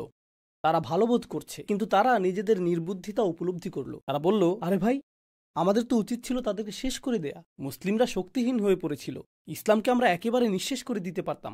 জানি না তখন কি হয়েছিল আমাদের। তারা কিন্তু শেষে আতঙ্কিত হয়ে পড়েছিল এবং দ্রুত প্রস্থান করছিল। কিন্তু এখন তারা প্রশ্ন করতে শুরু করলো, আরে ভাই, আমরা এই সমস্যাটাকে সমূলে শেষ করে দিতে পারতাম। আমরা একা তাদের বিরুদ্ধে যুদ্ধ করব না। কারণ মক্কার প্রেক্ষাপট বিবেচনায়, কুরাইশদের দৃষ্টিকোণ বিবেচনায় তারা ছিল সৌভাগ্যবান। তারা ওহুদেও পরাজয়ের দ্বারপ্রান্তে ছিল। মুসলিমগণ শুধুমাত্র কৌশলগত একটি ভুল করেছিলেন, অন্যথায় এই যুদ্ধেও কাফেররা পরাজিত হয়েছিল। পুনরায় তারা একা রাসূল সাল্লাল্লাহু আলাইহি সাল্লামের মুখোমুখি হবার ঝুঁকি নিবে না। তো তারা কি করল? তারা সেই অঞ্চলের আহবাস এবং বিভিন্ন গোত্রের সাথে আলোচনা শুরু করল এবং বলল, দেখো, ইসলাম আমাদের জন্য সমস্যাজনক। আমরা ইতিমধ্যেই এই লোকদের সাথে 2 বার যুদ্ধে জড়িয়েছি, মুহাম্মদ এবং তার অনুসারীদের সাথে। আমরা সাল্লাল্লাহু আলাইহি সাল্লাম বলি, তারা বলে না। তো সে এবং তার অনুসারীরা আমাদের জন্য সমস্যা হয়ে দাঁড়িয়েছে। কিন্তু তারা শুধুমাত্র আমাদের সমস্যা হয়েই থাকবে না, তারা তোমাদের জন্যও সমস্যাজনক হয়ে দাঁড়াবে। তো তোমরা যদি চাও, আমরা সকলেই হাত মিলাবো এবং সকলে একসাথে এই সমস্যাকে শেষ করে দিব। আমরা আমাদের ব্যাপক সংখ্যা দিয়েই তাদেরকে পরাজিত করে দিব। আমরা সম্মিলিত জোট তৈরি করব, কাফেরদের জাতিসংঘ বানাবো, and we'll get up. আর আমরা যাব এবং তাদের একসাথে চূড়ান্ত আঘাত করব, কারণ তারা সংখ্যায় আমাদের চেয়ে কম। আর প্রসঙ্গক্রমে সম্মিলিত আক্রমণের পেছনে তারা যে কারণ দেখিয়েছিল তা হলো, এরা তোমাদের জন্য পরবর্তীতে সমস্যাজনক হয়ে দাঁড়াবে। অন্য আরেকটি কারণ তারা দেখিয়েছিল, তা হলো, দেখো, আমরা তাদের সাথে 2 বার যুদ্ধ করেছি, যুদ্ধক্ষেত্রে যাওয়াটা উত্তম সিদ্ধান্ত হবে না, বরং তাদের শহরটিকে আমরা আক্রমণ করব। কোন শহরের কথা তারা বলছে? মদিনা। যখন আপনি কোনো শহরে সামরিক অভিযান চালান, এটা যুদ্ধক্ষেত্রে পরিচালিত সামরিক অভিযানের তুলনায় সম্পূর্ণ ভিন্ন। যুদ্ধক্ষেত্রে উভয় পক্ষে কে মারা যায়? সৈনিকরা। শহরের ক্ষেত্রে কে মারা যাবে? নারী, পুরুষ, শিশু, নিরীহ জনগণ, সম্পদের ক্ষতি। এটা হবে একটা গণহত্যা। গণহত্যা করতে তাদের কোনো সমস্যা নেই। তাদের বক্তব্য এরকম, চলো মদিনায় যাই এবং প্রতিটি নারী, পুরুষ এবং শিশুকে হত্যা করি। আসো তাদের সবকিছু শেষ করে দেই, আর তারপর গোটা শহরটি আমাদের যুদ্ধলব্ধ সম্পদে পরিণত হবে। এই সম্পদ আমরা সকলে ভাগাভাগি করে নিব। মুসলিমরা কিন্তু ইতিমধ্যেই আহত, তাদের আত্মরক্ষার সামর্থ্য ক্ষীণ, তাদের অনেক অস্ত্রশস্ত্র আমাদের হাতেই রয়েছে। এটাই আক্রমণের মোক্ষম সময়। আর আশেপাশের অনেক গোত্র মনে করল, এটা তো অর্থের সহজ সংস্থান। হ্যাঁ, আমিও আছি, আমরা এর পক্ষে মত দিচ্ছি, আমরাও কিছু সৈন্য প্রেরণ করব। তারা তাদের জনগণকে বুঝ দিয়েছিল। জানেন তারা কি বলে বুঝ দিয়েছিল? আমরা আমাদের চিরাচরিত জীবনধারাকে সংরক্ষণের চেষ্টা করছি, কারণ মুহাম্মদ হলো আমাদের জীবনধারার জন্য হুমকি স্বরূপ। আমরা আরব উপদ্বীপে স্বাধীনতাকে রক্ষা করার চেষ্টা করছি, আমরা বহু ঈশ্বরের এই গণতন্ত্রকে রক্ষা করার চেষ্টা করছি। এটাই তাদের জনগণকে বলেছিল। কিন্তু তাদের গোপন বৈঠকে আক্রমণটা কিসের জন্য ছিল? শুরু থেকে শেষ পর্যন্ত অর্থ সম্পদ। এটাই তাদের উদ্দেশ্য, এটাই একমাত্র প্রাপ্তি, তাই না? আপনি যদি সাম্প্রতিক ইতিহাস নিয়ে অধ্যয়ন করেন, আপনি প্রকৃত ঘটনা প্রকৃত ইতিহাসের সাথে সংবাদ মাধ্যমের বর্ণনার পার্থক্য দেখতে পাবেন। সংবাদ মাধ্যমগুলো বলছিল যে আমরা ইরাক আক্রমণ করছি গণতন্ত্রের প্রসার ঘটানোর জন্য, অথবা আমরা আফগানিস্তান আক্রমণ করছি তথাকথিত গণতন্ত্র এবং মানবাধিকারের প্রসার ঘটানোর জন্য। আমরা তাদের উপর বোমা নিক্ষেপ করব, কারণ বোমা নিক্ষেপ করলে তারা আধুনিক হয়ে উঠবে। এটাই আধুনিকতার শিক্ষা, প্রগতিশীলতার শিক্ষা, বিস্ফোরণের মাধ্যমে শিক্ষা, তাই না? এভাবেই তারা এটা করে থাকে। কিন্তু বাস্তব অবস্থাটা কি ছিল? বাস্তব অবস্থাটা ছিল, এখানে রাশিয়ানরা ছিল, ওখানে গ্যাসের পাইপলাইন ছিল, সেখানে তেলের খনি ছিল। সেই সময়কার তেলের মূল্য, আপনি যদি ইরাক যুদ্ধের সময়কার তেলের মূল্য এবং জ্বালানির মূল্য পর্যবেক্ষণ করেন, সেই অঞ্চলগুলোর কৌশলগত মিত্রদেরকে দেখেন এবং আফগান যুদ্ধের অর্থনৈতিক প্রভাব যদি পর্যালোচনা করেন, তখন দেখবেন যে এর সাথে জাতীয় নিরাপত্তার কোনো সম্পর্ক ছিল না, আর গণতন্ত্রের সাথেও এর সম্পর্ক নেই। এগুলোর কোনোটাই সেখানে ছিল না। মূলত এর পেছনে ছিল এই খনিজ সম্পদ। যুদ্ধগুলো সব সময় এজন্যই সংঘটিত হয়েছে, আর কুরাইশরাও এই চিন্তাই করেছে। এমন চিন্তা করাটা অতি সরল অধ্যয়ন যে এটা ছিল শুধুই ইসলাম বনাম কুফর। তাদের কুফরের চূড়ান্ত রূপ ছিল দিরহামের প্রতি উপাসনা, অর্থের উপাসনা, সম্পদের উপাসনাও ছিল একটি বড় কারণ। তো এখন মূল কথায় ফিরে আসি। তারা বড় ধরনের একটা আক্রমণের জন্য প্রস্তুত হচ্ছিল। একাধিক গোত্রের সমন্বয়ে গঠিত। প্রতিটি গোত্রকে আপনি বলতে পারেন এক একটি দল। আরবিতে দল বোঝাতে হিজব শব্দটি ব্যবহৃত হয়, আর তাদের সমষ্টিকে বলা হয় আহজাব। তো সেই সমষ্টি যারা একত্রিত হয়েছিল, যারা সকল মুসলিমদেরকে হত্যা করার জন্য একত্রিত হয়ে মদিনায় আক্রমণ করতে এসেছিল, সেটাই ছিল আহজাবের যুদ্ধ। আর এর উপর মন্তব্য করে নাজিল হয়েছিল সূরা আহজাব। কুরআনের ৩৩ নম্বর এই সূরাটি এই পরিস্থিতি নিয়েই মন্তব্য করেছে। আমি আপনাদেরকে সংক্ষিপ্ত কিছু পয়েন্ট বলবো। এই পরিস্থিতিতে কি ঘটেছিল? প্রথমত, কিছু বর্ণনা অনুযায়ী তারা এবার 10,000 সৈন্য নিয়ে আসলো। তো 10,000 সৈন্য আসছে। আপনারা জানেন যে সালমান আল ফারিসির পরামর্শ ছিল একটি পরীক্ষা খনন করা, যা তাদের সহজে প্রবেশ করাকে বাধাগ্রস্ত করবে, কারণ মদিনা প্রাকৃতিকভাবেই পেছন দিক থেকে এবং দুপাশ থেকে পর্বত দ্বারা সুরক্ষিত। তো সামনের দিক থেকেই পরীক্ষা খনন করতে হবে, আর এই পরীক্ষা খনন করতে হবে 6 দিনে। 6 দিনে। তো গোটা শহরটি রাসূল সাল্লাল্লাহু আলাইহি সাল্লামের নির্দেশনা অনুযায়ী এই খনন কাজে ব্যস্ত ছিল। তো এটা ঘটল। এটা ছিল ৫ম হিজরির শাওয়াল মাস। আর আল্লাহ কোরআনে এই ব্যাপারে উল্লেখ করেছেন, ইয়া আইয়ুহাল্লাযীনা আমানু উযকুরু নি'মাতাল্লাহি আলাইকুম, হে ঈমানদারগণ, তোমাদের উপর আল্লাহর অনুগ্রহের কথা স্মরণ করো। ইয জাআতকুম জুনুদ, যখন বাহিনীগুলো তোমাদেরকে আক্রমণ করতে এসেছিল, একটি বাহিনী না, বরং জুনুদুন, ফাআরসালনা আলাইহিম রিহান ওয়া জুনুদান লাম তারাউহা। তো এরকমটা ঘটেছিল প্রাচীনকালে। যখন আপনি কোনো দুর্গ অথবা সুরক্ষিত শহর আক্রমণের চেষ্টা করতেন, আপনি শহরের চারপাশে অবরোধ তৈরি করতেন। আপনি সরাসরি আক্রমণের চেষ্টা করতেন না, কারণ তারা সুরক্ষিত। তখন কি ঘটবে? এক সময় দুর্গের ভিতর খাদ্য সংকট দেখা দিবে, তাদের উপায় উপকরণ সংকট দেখা দিবে, তারা অনাহারে থাকতে শুরু করবে এবং আত্মসমর্পণ করবে। তো আপনি শুধু বাইরে থেকে অপেক্ষা করেন যাতে তারা খাদ্য সংকটে পড়ে, আর তারপর তারা আত্মসমর্পণ করবে। এভাবেই অতীতকালে দুর্গ অথবা সুরক্ষিত শহর জয় হতো। তো কুরাইশরা চিন্তা করছিল, আমরা শুধু শহরের বাইরে অপেক্ষা করব। এটা ঠিক যে আমরা পরীক্ষা অতিক্রম করতে পারছি না, আমরা চেষ্টা করেছি, আমাদের শুধু অপেক্ষা করতে হবে। এক সময় তাদের খাদ্য এবং পানীয়ের জোগান নিঃশেষ হয়ে যাবে, আগে অথবা পরে তাদেরকে বেরিয়ে আসতেই হবে, আর যখন তারা বের হবে আমরা তাদেরকে ধরে ফেলবো। তো তারা অপেক্ষা করছিল। কিন্তু সেখানে কি শুধুই কুরাইশরা ছিল? তারা অনেকগুলো গোত্র সাথে করে নিয়ে এসেছিল, তাই না? এই গোত্রগুলো সবাই প্রচুর অর্থ ব্যয় করেছে এখানে এসে সেনা ছাউনি স্থাপনের জন্য। সেনা ছাউনি স্থাপন করাটা ব্যয়বহুল। তাঁবু খাটানো, পশুদের খাবারের সংস্থান, সৈন্যদের খাবারের ব্যবস্থা, সব কিছুর নিরাপত্তা রক্ষা, খাবার রান্না করা, অসুস্থ সৈনিকদের জন্য জরুরি হসপিটালের ব্যবস্থা করা, তাদের অস্থায়ীভাবে গোটা একটা শহর স্থাপন করতে হয়, আর তাদেরকে সেখানে অবস্থান করতে হয় সপ্তাহের পর সপ্তাহ। মুসলিমগণ যখন মদিনাতে অবরুদ্ধ হয়েছিলেন, তখন আল্লাহ কি করলেন? আল্লাহ কোরআনে বলেছেন, ফাআরসালনা আলাইহিম রিহান, আমরা তাদের বিরুদ্ধে একটি বাতাস প্রেরণ করলাম। তো মরুভূমিতে যখন বালি ঝড় আসে, তখন মানুষের চোখে বালি প্রবেশ করে, মানুষের মুখে বালি প্রবেশ করে, এটা পশুদের চোখে প্রবেশ করে। এই বাতাস সেই চুলাগুলোকে উল্টে দেয় যেখানে খাবার রান্না হচ্ছিল। এরপর তাঁবুতে আগুন ধরে যায়, ঘোড়াগুলো দৌড়ে চলে যায়, আর উটগুলো ছুটাছুটি করতে থাকে। তারা এটা নিয়ন্ত্রণ করতে পারে না, এটা নিয়ন্ত্রণের বাইরে চলে যায়। অবস্থা এমন হয় যে কোনো কোনো গোত্র হাল ছেড়ে দিতে থাকে। আমরা ভেবেছিলাম এটা অর্থসংস্থানের সহজ উপায়, কিন্তু এখন আমাদের মনে হচ্ছে ফিরে যাওয়াটাই উত্তম। তাদের কেউ কেউ চলে যেতে শুরু করলো, আর এক পর্যায়ে কুরাইশরা দেখলো এভাবে এটা আর চলবে না।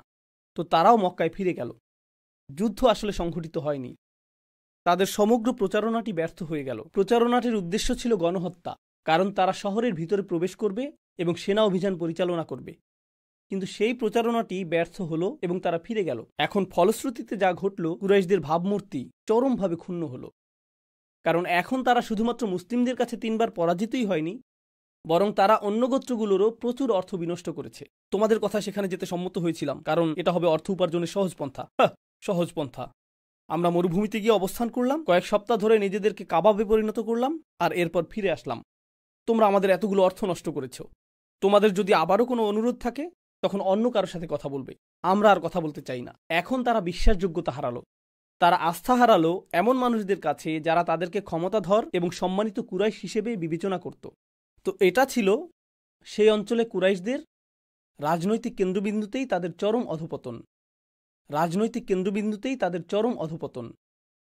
এখন এই সব কিছু বলার পরে আমাদেরকে পরবর্তী ধাপে যেতে হবে, আর মূলত এটাই আপনাদের সাথে আমি আলোচনা করতে চেয়েছি। এতক্ষণ আমি যা বললাম তা ছিল ইতিহাসের গুরুত্বপূর্ণ এই ঘটনাগুলো উল্লেখের মাধ্যমে প্রেক্ষাপট তৈরি করা, যেটা সূরা ফাথ অধ্যয়নের জন্য পথ উন্মোচিত করবে ইনশাআল্লাহ। সূরা ফাথের কিছু অংশ আমরা পরবর্তী পর্বে আলোচনা করব ইনশাআল্লাহ। খন্দকের যুদ্ধের 1 বছর এবং কয়েক মাস পরে রাসূল সাল্লাল্লাহু আলাইহি সাল্লাম একটি স্বপ্ন দেখলেন, আর তিনি স্বপ্নে দেখলেন যে তিনি ওমরা করছেন এবং এই উদ্দেশ্যে তিনি মাথা মুন্ডন করছেন। তো তিনি এই স্বপ্নের কথা সাহাবীদেরকে বললেন। এটা বললেন যে আমি এই স্বপ্নটা দেখেছি, আমরা ওমরা করতে যাব, আর সমস্যা হলো আপনাকে ওমরা করতে মক্কায় যেতে হবে। আর মক্কার অধিবাসীরা 1 বছরের কিছু বেশি সময় আগে, প্রায় 14-15 মাস আগে, তারা আপনার দোরগোড়ায় এসেছিল আপনার শহরের প্রত্যেক নারী, পুরুষ এবং শিশুর রক্ত ঝরানোর প্রতিজ্ঞা নিয়ে। তারা গণহত্যার জন্য উন্মাদ হয়ে গিয়েছিল। আর এখন আপনি একটি স্বপ্ন দেখলেন যে আপনি সেখানে যাবেন এবং ওমরা সম্পন্ন করবেন। আরবদের জন্য কোমরে তরবারি রাখা ছিল পোশাক পরিধানের মতো। তরবারি ছাড়া তারা নিজেদেরকে উলঙ্গ মনে করত।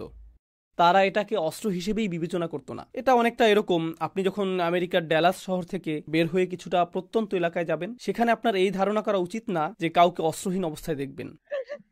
Right.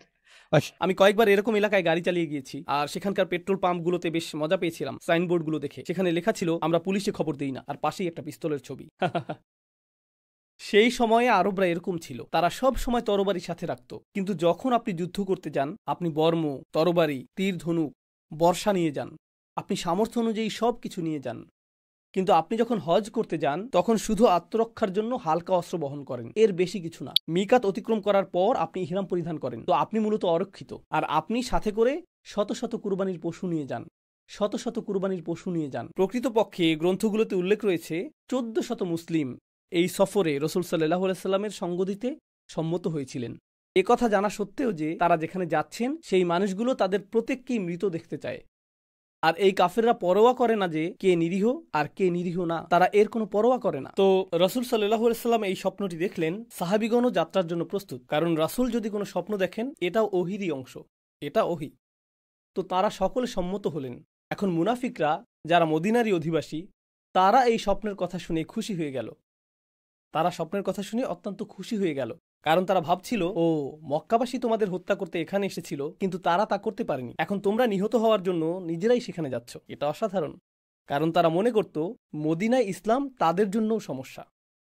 তারা মনে করত ইসলাম মদিনায় আসার আগেই তাদের জীবন ভালো ছিল। তো রাসূল সাল্লাল্লাহু আলাইহি সাল্লামকে যদি হত্যা করা হয়, মুনাফিকরা এতে খুবই খুশি হবে।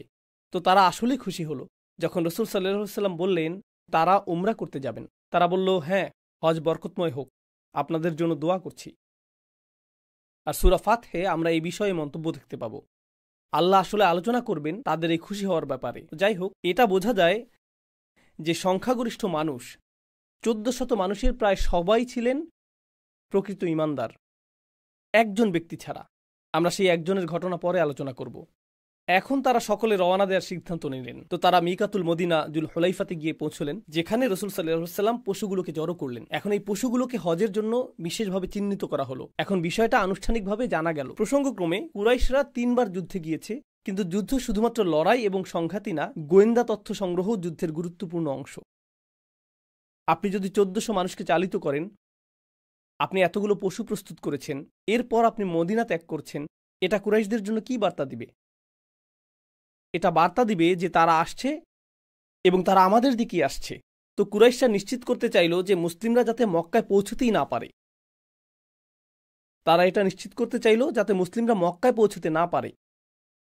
এটা কেন গুরুত্বপূর্ণ? এটা গুরুত্বপূর্ণ কারণ মুসলিমরা যদি মক্কায় পৌঁছতে পারে, মক্কা হলো পবিত্র ভূমি, শুধুমাত্র ইসলামী মানদণ্ডেই না, বরং কুরাইশদের মানদণ্ডেও। কুরাইশদের জন্য মক্কায় একে অপরকে হত্যা করা বৈধ ছিল না, আর এটা কুরাইশদের মর্যাদা প্রদানকারী বিষয়গুলোর একটি। যেই সেখানে প্রবেশ করবে সে নিরাপদ। তো মুসলিমগণ যদি মক্কার সীমানার মধ্যে প্রবেশ করে, তাহলে তারা তাদেরকে হত্যা করতে পারবে না। তো মুসলিমদেরকে হত্যা করার একমাত্র সুযোগ ছিল যখন তারা পথে থাকবেন, যখন তারা মক্কার পথে ভ্রমণরত থাকবেন, এখনই তাদের ধরতে হবে। তো তারা জানল কখন মুসলিমরা আসছে। রাসূল সাল্লাল্লাহু আলাইহি সাল্লাম মুসাব বিন সুফিয়ান আল খুজাইকে গুপ্তচর হিসেবে পাঠালেন। আমাদের দিক থেকেও একজনকে পাঠানো হলো কুরাইশরা কি করছে তা গোপনে দেখে আসার জন্য। আর তিনি ফিরে আসলেন এবং বললেন যে তারা আসলে যুদ্ধের প্রস্তুতি নিচ্ছে। তো তারপরেও রাসূল সাল্লাল্লাহু আলাইহি সাল্লাম সরাসরি মক্কার পথেই রওনা দিলেন। তিনি উসফান নামক স্থানে পৌঁছলেন, যেটা ছিল যাত্রাবিরতির স্থান। তিনি সেখানে পৌঁছলেন, আর মুসলিম গুপ্তচর যিনি গোয়েন্দা তথ্য সংগ্রহ করছিলেন তিনি তড়িঘড়ি ফিরে আসলেন। তিনি বললেন, ইন্না কুরাইশান জামাউ লাকা জুমুআন। তিনি বললেন, কুরাইশরা সম্ভাব্য সকলকেই জড়ো করেছে, তারা প্রস্তুত। ওয়াকাদ জামাউ লাকা আল আহাবিশ। অর্থাৎ তারা আশেপাশের এলাকা থেকে এমন কিছু গোত্র জড়ো করেছে যারা গুপ্ত হত্যার জন্য বিখ্যাত। বেশ কিছু সহিংস গোত্র তারা জোগাড় করেছে। সম্ভাব্য সকল দুর্বৃত্তদের জড়ো করার সর্বোচ্চ চেষ্টা তারা করেছে। ওয়াহুম মুকাতিলুকা ওয়া সাদ্দুকা আনিল বাইত ওয়া মানিউ। তারা আপনার সাথে যুদ্ধ করবে, তারা আপনাকে কাবা ঘরে প্রবেশ করতে বাধা দিবে, তারা সকল উপায়ে আপনাকে প্রতিহত করবে, তারা দৃঢ় প্রতিজ্ঞ। ঠিক আছে, এই পরিস্থিতিতে রাসূল সাল্লাল্লাহু আলাইহি সাল্লাম বললেন, ইয়া ওয়াইহা কুরাইশ লাকাদ আকালাতহুমুল হারব। তো রাসূল সাল্লাল্লাহু আলাইহি সাল্লাম সেই 1400 মুসলিমকে জড়ো করলেন। এখন তারা তো যুদ্ধের জন্য আসেননি, তারা নিজ গৃহ ত্যাগ করেছিলেন, কারণ রাসূল সাল্লাল্লাহু আলাইহি সাল্লাম একটি স্বপ্ন দেখেছিলেন যে তারা উমরা করবেন। তো রাসূল সাল্লাল্লাহু আলাইহি সাল্লাম সমবেত সাহাবীদের উদ্দেশ্যে কথা বলছেন, আর তিনি বললেন, কুরাইশদের এমন কি সমস্যা হয়েছে? মনে হচ্ছে যেন যুদ্ধ তাদেরকে গিলে ফেলেছে। মাযা আলাইহিম লাউ খাল্লু বাইনি ওয়া বাইনা সাইরিল আরব। কেন তারা আমাকে বাকি আরবদের মাঝে ছেড়ে দিচ্ছে না? আমি তো এখন আর তাদের চেহারার সামনেও নেই, আমি তো এখন আর তাদেরকে বিরক্তও করছি না। কেন তারা আমার সাথে বিরোধ করতে চাইছে? فإنهم أصابوني كان الذي أرادوه وإن أظهرني الله عليهم دخلوا في الإسلام وافرين وإن لم يفعلوا قاتلوا وبهم قوة। তিনি বলছেন, যদি বাকি আরবরা আমাকে পরাজিত করে তাহলে তো তাদের আকাঙ্ক্ষাই পূরণ হবে, আর যদি আল্লাহ অন্যদের বিপরীতে আমাকে বিজয়ী করেন তখন তো কুরাইশরা যুদ্ধ ছাড়াই সহজে ইসলামে প্রবেশ করতে পারবে। কেন তারা যুদ্ধের প্রতি এত আগ্রহী? فما تظن قريش فوالله لا أزال أجاهد على الذي بعثني الله به حتى يظهره الله أو تنفرد هذه السالفة। তিনি বলেছেন, আমি আল্লাহর শপথ করে বলছি, আল্লাহ আমাকে যে মিশন দিয়ে প্রেরণ করেছেন এর জন্য আমি সংগ্রাম করে যেতে থাকব, যতক্ষণ পর্যন্ত না আল্লাহ হয় আমাকে বিজয় দান করবেন, না হয় এটা বিচ্ছিন্ন হয়ে যাবে। تنفرد هذه السالفة। এটাই রাসূল সাল্লাল্লাহু আলাইহি সাল্লাম বলেছিলেন। তিনি মূলত তার সাহাবীদের উদ্দেশ্যে এই ঘোষণা প্রদান করছেন যে যদিও আমি বলেছিলাম যে তোমরা উমরা পালন করতেই যাচ্ছ, কিন্তু তোমাদের নেতা হিসাবে আমি এখন জীবন দিতে প্রস্তুত। আমি সেখানে যাবই, কারণ আল্লাহ আমাকে এই মিশন প্রদান করেছেন। আমি থামবো না। তারা যদি আমাকে হত্যা করতে চায় এটা তাদের ব্যাপার, আল্লাহ তাদের ব্যবস্থা করবেন, কিন্তু যতক্ষণ আমার ঘাড় আমার মাথার সাথে রয়েছে আমি পথ চলা অব্যাহত রাখব। এটাই নেতা হিসাবে তিনি তাদেরকে বললেন। সাহাবীদেরকে এই বাণীটি কি বার্তা দিল? أشيروا أيها الناس علي। তারপর তিনি তাদেরকে বললেন, তোমরা আমাকে বলো, আমি তোমাদের কাছে শুনতে চাই। أترون أن أميل إلى عيالهم وذراري هؤلاء الذين يريدون أن يصدون عن البيت؟ মক্কার আশেপাশে তাদের প্রতিবেশী কিছু গোত্র ছিল যাদেরকে কুরাইশরা পাঠাচ্ছিল মুসলিমদের আক্রমণ করার জন্য। এটা অনেকটা এরকম, মাঝখানে প্রধান একটি শহর থাকে আর এর বাইরে চারপাশেও ছোট ছোট শহর থাকে। তো ছোট ছোট এই শহরগুলোর অধিবাসীরাই এসে আক্রমণ করবে। রাসূল সাল্লাল্লাহু আলাইহি সাল্লাম বলছেন, তোমাদের কি অভিমত? আমরা কি ছোট এই শহরগুলো আক্রমণ করব? কারণ তারা আমাদেরকে আক্রমণ করতে আসছে, তাই আমরা প্রতিরক্ষার স্বার্থে তাদেরকে প্রথমে আক্রমণ করতে পারি, আর এভাবে আমরা কুরাইশদের সহায়তা পাওয়ার উৎসগুলোকে শেষ করে দিতে পারবো। তখন কুরাইশরা একা হয়ে পড়বে। আমরা কি এটা করতে পারি? فإن يأتونا كان الله عز وجل قد قطع عينا من المشركين। কারণ চারপাশের এই গোত্রগুলো যদি এর আগে আমাদেরকে আক্রমণও করে তবুও আমরা তাদেরকে পরাজিত করতে পারবো। সকল অবস্থাতেই আল্লাহ মুশরিকদের এক চোখে বন্ধ করে রেখেছেন। সাধারণত তারা যতটা সহায়তা পায় ততটা তারা পাবে না। وإلا تركناهم محروبين। তো রাসূল সাল্লাল্লাহু আলাইহি সাল্লাম মূলত উপস্থিত সাহাবীদের পরীক্ষা করছেন এবং বলছেন, আমাদের কি এখন যুদ্ধ করা উচিত? তোমাদের অভিমত কি? আমার মনে হয় কুরাইশদের আশেপাশের এই গোত্রগুলোকে, এই পথের কাঁটাগুলোকে আমরা শায়েস্তা করতে পারি। তো আমরা এই কাঁটাগুলো সরিয়ে ফেলবো, এরপর পথ আমাদের জন্য পরিষ্কার। তোমাদের অভিমত কি? আবু বকর সিদ্দিক কথা বললেন। তিনি আসলে বুঝতে পারছিলেন যে রাসূল সাল্লাল্লাহু আলাইহি সাল্লাম উপস্থিত মানুষগুলোর মনোভাব পরীক্ষা করছেন। আর এই সাহাবীদের কেন পরীক্ষা করা হলো? কারণ তারা যুদ্ধের উদ্দেশ্যে ৩ বার কুরাইশদের মুখোমুখি হয়েছেন। তো তাৎক্ষণিক জবাব ছিল, হ্যাঁ, অবশ্যই যুদ্ধ। কারণ এই শত্রুর বিরুদ্ধেই আমরা ৩ বার যুদ্ধ করেছি। আবু বকর সিদ্দিক কথা বলে উঠলেন এবং বললেন, يا رسول الله خرجت عامدا لهذا البيت ও আল্লাহ রসুল সাল্লাল্লাহু আলাইহি সাল্লাম, আপনি এই ঘরের উদ্দেশ্যে বের হয়েছেন। কোন ঘরের কথা তিনি বলছেন? কাবা ঘর।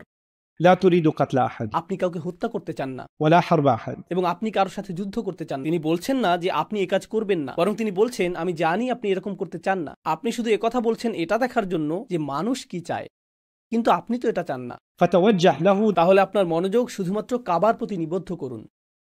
فتوجه له فمن صدنا عنه قاتلناه আর যে আমাদের পথ রোধ করবে তার সাথেই আমরা যুদ্ধ করব। তো আমাদের আগ বাড়িয়ে আক্রমণ করার প্রয়োজন নেই। তারা যদি যুদ্ধ করে তখন আমরাও যুদ্ধ করব। উমদু আলা ইসমিল্লাহ। রাসূল সাল্লাল্লাহু আলাইহি সাল্লাম বললেন, আল্লাহর নামে অগ্রসর হও, আল্লাহর নামে যাত্রা অব্যাহত রাখো।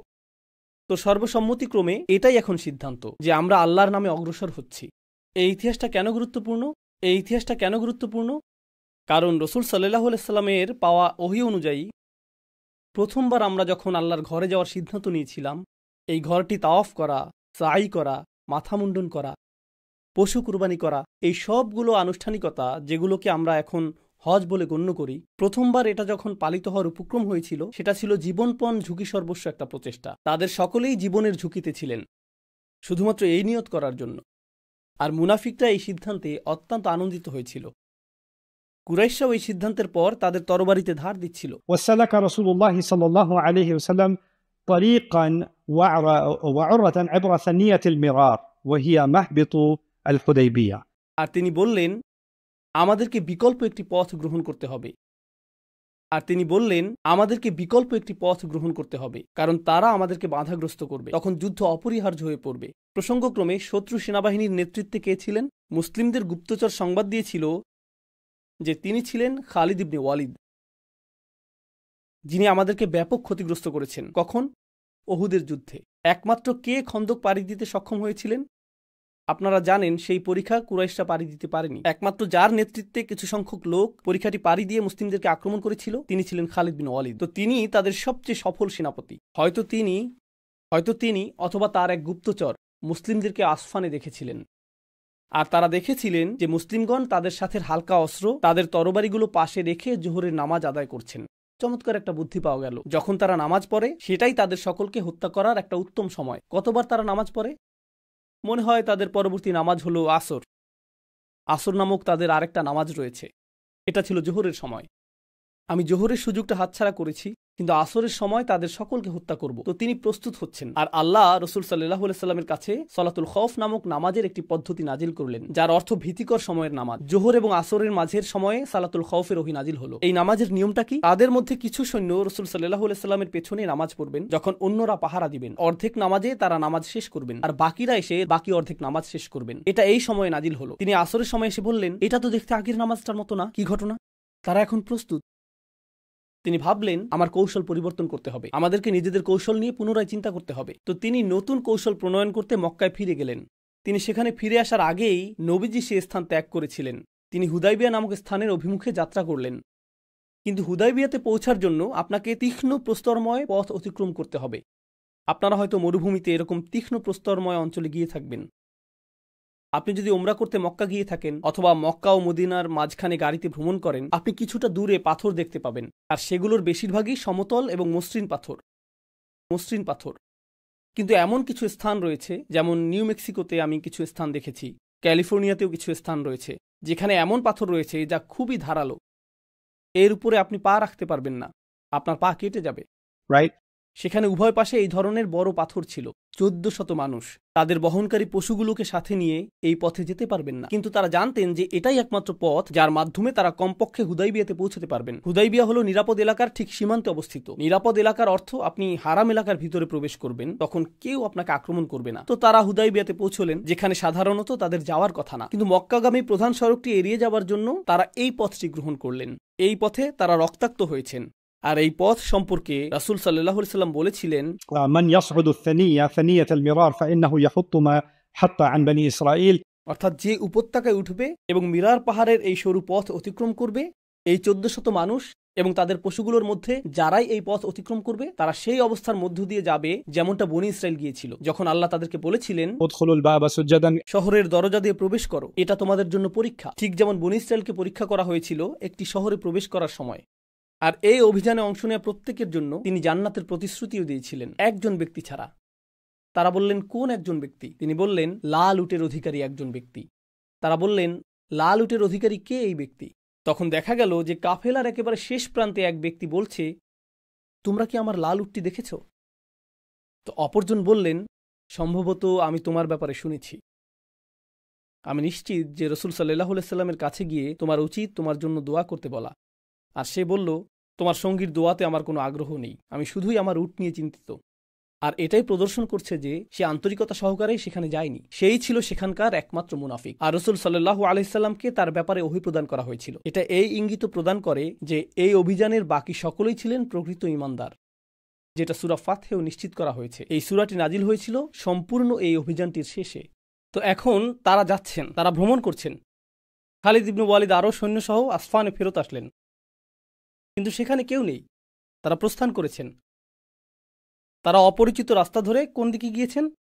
হুদাইবিয়া। তো এখন তিনি ছুটে যাবেন যাতে সেখানে পৌঁছার পূর্বেই তাদেরকে প্রতিহত করা যায়, কিন্তু তারা ইতিমধ্যেই হুদাইবিয়াতে পৌঁছে গিয়েছেন। হুদাইবিয়া ছিল একটি কূপ, পাশে ছিল উটের কুজের মতো পাহাড়, আর কূপটি ছিল শুষ্ক। তো যখন তারা সেখানে পৌঁছলেন রসুল সাল্লাল্লাহু আলাইহি সাল্লামের উটটি থেমে গেল। আমি আপনাদেরকে সেটা পড়ে শোনাচ্ছি। وسار النبي صلى الله عليه وسلم حتى إذا كان بالثنية التي يهبط بها عليهم منها بركت به راحلته। অর্থাৎ নবীজির উটটি অনড়ভাবে থেমে গেল হুদাইবিয়াতে এসে। তাদের পরিকল্পনা হুদাইবিয়া ছিল না, তাদের পরিকল্পনা ছিল মক্কা। পথটি হুদাইবিয়ার মধ্য দিয়ে অগ্রসর হবে, কিন্তু তার উটটি চলা বন্ধ করে দিল। فقال الناس حل حل فألحت। তো মানুষ উটটিকে বলতে থাকলো, হাল হাল, কারণ আরবি ভাষায় আপনি পশুদের সাথে কথা বলেন। পশুদের সাথে কথা বলার জন্য আরবিতে শব্দ রয়েছে। কিছু মানুষ বিভিন্নভাবে পশুদের সাথে কথা বলে। আরবি ভাষায় আসলে এর জন্য নির্দিষ্ট শব্দ তালিকাও রয়েছে। عاقي عاقي, এই শব্দ দ্বারা আপনি কাকের সাথে কথা বলেন। আপনি যদি এটা সজোরে উচ্চারণ করেন তাহলে এর কারণ বুঝবেন। আকি আকি, তাই না? حيا حلا, বলা হয় উটকে ওঠানোর জন্য, حل حل। উঠো ওঠো। তাদের এ ধরনের বিভিন্ন শব্দ রয়েছে। কিভাবে পশুদের সাথে কথা বলতে হয়, আমি আসলে এই বিষয়টি কয়েকটি ভিডিও দেখেছি, কারণ কোরআন এমন শব্দের কথা উল্লেখ করেছে। ينعق بما لا يسمع إلا دعاء ونداء। তাই এই বিষয়ে কিছুটা জেনে নিলাম। ভিন্ন ভিন্ন পশু ভিন্ন ভিন্ন শব্দে সাড়া দেয়। একজন রাখাল অথবা এই জাতীয় কোনো শব্দ করতে পারে, আর তখন সবগুলো ভেড়া চলে আসে, কিন্তু অন্য কেউ চেষ্টা করলে তারা আর আসে না। Try again. তো তারা বলল হাল, কিন্তু উটটি সামনে যাচ্ছে না। অনুগত প্রাণী, গৃহপালিত পোষমানা প্রাণী যেমন ঘোড়া অথবা উট, যা সাধারণত প্রভুর আনুগত্য করে থাকে, কখনো কখনো এটা একরোখা হয়ে যায়। আর যখন এটা একরোখা হয়ে যায় তখন এটাকে গাড়ির ট্রান্সমিশন ফেইলিয়ারের মতো মনে হয়। এটা অস্বাভাবিক আচরণ শুরু করে, কথা শুনে না, আমার আদেশ অনুযায়ী এটা সাড়া দিচ্ছে না। আমি এক্সেলেটরে চাপ দিচ্ছি কিন্তু এটা সামনে গুচ্ছে না, কিছু একটা সমস্যা হয়েছে। এটাকে বারবিকিউ করার সময় এসে পড়েছে। So فقالوا خلأت القصوى. কসওয়া হলো রাসূল সাল্লাল্লাহু আলাইহি সাল্লামের উটের নাম। রাসূল সাল্লাল্লাহু আলাইহি সাল্লামের উটের নাম। আর তিনি আসলে এই উটটিকে খুবই পছন্দ করতেন। কসওয়ার সাথে খুবই বন্ধুত্বপূর্ণ সম্পর্ক তার। তো সাহাবীগণ বললেন, কসওয়া একরোখা হয়ে গেছে, কসওয়া অস্বাভাবিক আচরণ করছে। خلأت القصوى خلأت القصوى. فقال النبي صلى الله عليه وسلم ما خلأت القصوى. রাসূল সাল্লাল্লাহু আলাইহি সাল্লাম বললেন, না না না না না, কসওয়ার কোনো সমস্যা হয়নি, وما ذاك لها بخلق. আর সে এরকম আচরণও করে না, এটা তার চারিত্রিক বৈশিষ্ট্যও না। তো রাসূল সাল্লাল্লাহু আলাইহি সাল্লাম একটি পশুর চারিত্রিক বৈশিষ্ট্যও জানতেন। এরকম নিবিড়ভাবে তিনি পশুটিকে চিনতেন। ولكن حبسها حابس الفيل. বুখারী শরীফের এই হাদিসটি আসলেই চমৎকার। বরং যেই সত্তা হাতিগুলো থামিয়েছিলেন তিনিই তাকেও থামিয়েছেন। কোন হাতি এগুলো? কোন হাতি এগুলো? আব্রাহা বাহিনীর হাতি। আব্রাহা চেয়েছিল সেই হাতিগুলো যাতে এগিয়ে যায় এবং কাবা ঘরকে পিষে ফেলে, কিন্তু হাতিগুলো সামনে চলা বন্ধ করে দেয়। আর নবীজি বলছেন, যেই সত্তা সেই হাতিগুলোকে থামিয়েছিলেন তিনিই কসওয়াকেও থামিয়েছেন। এর দ্বারা রাসূল সাল্লাল্লাহু আলাইহি সাল্লাম কি আল্লাহ কি বুঝাচ্ছেন? আপনি যদি এখন মক্কায় যান তাহলে যুদ্ধ সংঘটিত হবে। তো ঠিক যেভাবে আল্লাহ হাতিগুলোকে থামিয়ে হারাম শরীফে ঘুরতে যাওয়া সহিংসতা রোধ করেছিলেন, এখনও তিনি কসওয়াকে থামিয়ে দিয়ে সহিংসতা রোধ করছেন। আমরা সামনে এগিয়ে যাব না, আমরা এখানেই তাঁবু খাটাবো। এটাই ছিল নির্দেশনা।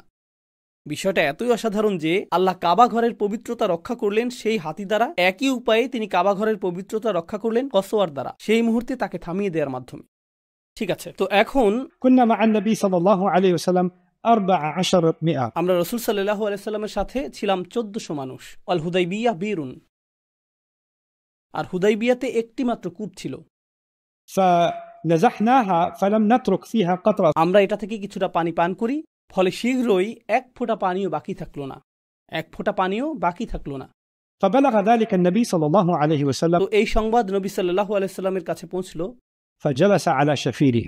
তো রাসূল সাল্লাল্লাহু আলাইহি সাল্লাম কূপটির মুখে বসলেন। دعا بإناء من ماء فتوضأ. তিনি একটি ছোট পাত্রে পানি চাইলেন এবং সেই পানি দিয়ে তিনি ওযু করলেন। ثم مضمض ودعا ثم صبه فيها. তারপর রাসূল সাল্লাল্লাহু আলাইহি সাল্লাম কুলি করলেন এবং তা কূপে নিক্ষেপ করলেন। فتركناها غير بعيد. তো আমরা এটা থেকে সরে গেলাম এবং খুব একটা দেরি হয়নি। ثم إنها أصدرتنا ما شئنا نحن وركابنا. আর তারপর কূপটি পানিতে উচ্ছ্বসিত হওয়া শুরু করলো, আর আমরা সকলে পান করলাম এবং আমাদের সকলের পশুগুলোও পান করলো। 1400 মানুষ এই পানি পান করলো, আর উট, ঘোড়া যা এই 1400 মানুষের সাথে এসেছিল তারাও পান করলো, কিন্তু পানি আসা বন্ধ হলো না। এটা ছিল রাসূল সাল্লাল্লাহু আলাইহি সাল্লামের একটি মুজিজা, আর এটা ছিল ঈমানদারদের ঈমানকে নবরূপে বলিয়ান করার একটা উপায়। যারা এই সময়ে এসেছেন, যাদের ব্যাপারে মুনাফিকরা ধারণা করেছিল যে তারা আত্মঘাতী অভিযানে যাচ্ছেন, কিন্তু তারা এখন এই অনুভব করছেন যে আল্লাহ তাদের পাশে রয়েছেন। আর এখন তারা এই ছোট ছোট মুজিজাগুলো দেখতে পাচ্ছেন, যেমন লাল উটের অধিকারী ব্যক্তিটি, এটাও একটা ছোট মুজিজা। আর তারপর তারা হুদাইবিয়ায় পৌঁছা এবং কূপে পানি প্রবাহিত হওয়া, এটা ছিল আরেকটি ছোট মুজিজা। তো একের পর এক এই মুজিজাগুলো ঘটতে লাগলো। ثم قال صلى الله عليه وسلم والذي نفسي بيده لا يسألوني خطة يعظمون فيها حرمات الله إلا أعطيتهم إياه. রাসূল সাল্লাল্লাহু আলাইহি সাল্লাম এই সময় খুবই অদ্ভুত কথা বললেন। তো এই মুহূর্তে তারা অনুভব করছেন যে আল্লাহর পক্ষ থেকে এই অলৌকিক উপহার এসেছে, শুষ্ক কূপ থেকে পানি উচ্ছ্বসিত হচ্ছে। আর এই মুহূর্তে রাসূল সাল্লাল্লাহু আলাইহি সাল্লাম বললেন, আমি সেই সত্তার শপথ করছি যার হাতে আমার প্রাণ, অর্থাৎ আমি আল্লাহর শপথ করে বলছি, আল্লাহর নির্ধারিত পবিত্র বিষয়গুলোর লঙ্ঘন করো না। এরকম কিছু যদি তারা আমার কাছ থেকে চায়, আমি তাদেরকে তা দিব। এখন বিষয়টা পুনরায় শুনুন, আমি নিজের ভাষায় বলছি। তারা যা খুশি আমার কাছে চাইবে, আর আমি তাদেরকে তাই দিব, যদি সেটা হারাম কিছু না হয়। সহজ কথায় বললাম, যদি হারাম কিছু না হয় আমি তাদেরকে তা দিব। এখানে তারা কারা? এটা কুরাইশ। কিন্তু এই মুহূর্তে কেউ জানতো না যে একটা আপোষ মীমাংসা হবে, কেউ জানতো না যে তারা কোনো কিছু চাইবে। প্রকৃতপক্ষে কুরাইশরা কখনোই কিছু চায়নি, তারা শুধুই মুসলিমদের হত্যা করতে চেয়েছে। Right? কিন্তু তিনি ইতিমধ্যেই জানতে পেরেছেন যে তারা কিছু চাইবে, তারা কোনো কিছু চাইবে। আর তিনি এমন কিছু বলছেন যা ওই মুহূর্তে কোনো সাহাবী বুঝতে পারেননি। তারা যাই চাইবে, যতক্ষণ পর্যন্ত তা দ্বারা আল্লাহর নির্ধারিত পবিত্র বিষয়গুলো লঙ্ঘিত না হয়, আমি তাদেরকে তা দিব, আমি তাদেরকে তা দিব। আর এই মুহূর্তে যখন সাহাবীগণ ঈমানে পরিপূর্ণ ছিলেন কূপের এই মুজিজার কারণে, এখনই তারা এমন কিছু শুনলেন যা অবশেষে তাদের ঈমানকে পরীক্ষার সম্মুখীন করবে। অবশেষে যখন সময় আসবে এবং কুরাইশরা কিছু চাইবে, এটা তাদের রক্তে আগুন ধরিয়ে দিবে। আর এই কথাটি উপকারে আসবে সেই উত্তাপকে প্রশমিত করার জন্য, যাতে বিষয়টা সহ্য করা সহজ হয়। ঠিক আছে, সামনে অগ্রসর হওয়ার আগে আপনারা কেমন বোধ করছেন? এই অংশটি এখন শেষ করতে হবে, কারণ আমাদেরকে আরও অনেক কিছু আলোচনা করতে হবে। তো আমি গোটা বিষয়বস্তুটি পুরোপুরি আলোচনা করতে চাই, যাতে কোনো কিছু বাদ না পড়ে ইনশাআল্লাহ। أن 80 رجلا من أهل مكة هبطوا على رسول الله صلى الله عليه وسلم من جبل التنعيم متسلحين. তো যা ঘটল তা হলো, তারা তো হুদাইবিয়ায় পৌঁছে গেলেন। যদি তারা হুদাইবিয়া থেকে আধা কিলোমিটার অথবা 1 মাইলের 4 ভাগের 1 ভাগও সামনে যান, তারা নিরাপদ সীমানায় প্রবেশ করবেন। যখন তারা নিরাপদ সীমানার মধ্যে প্রবেশ করবেন, তখন আর কি সম্ভব না, তাদেরকে আক্রমণ করা যাবে না। কুরাইশদের মনোভাব এরকম, অবস্থা বেশ গুরুতর, আমাদেরকে এখনই এই সমস্যার সমাধান করতে হবে।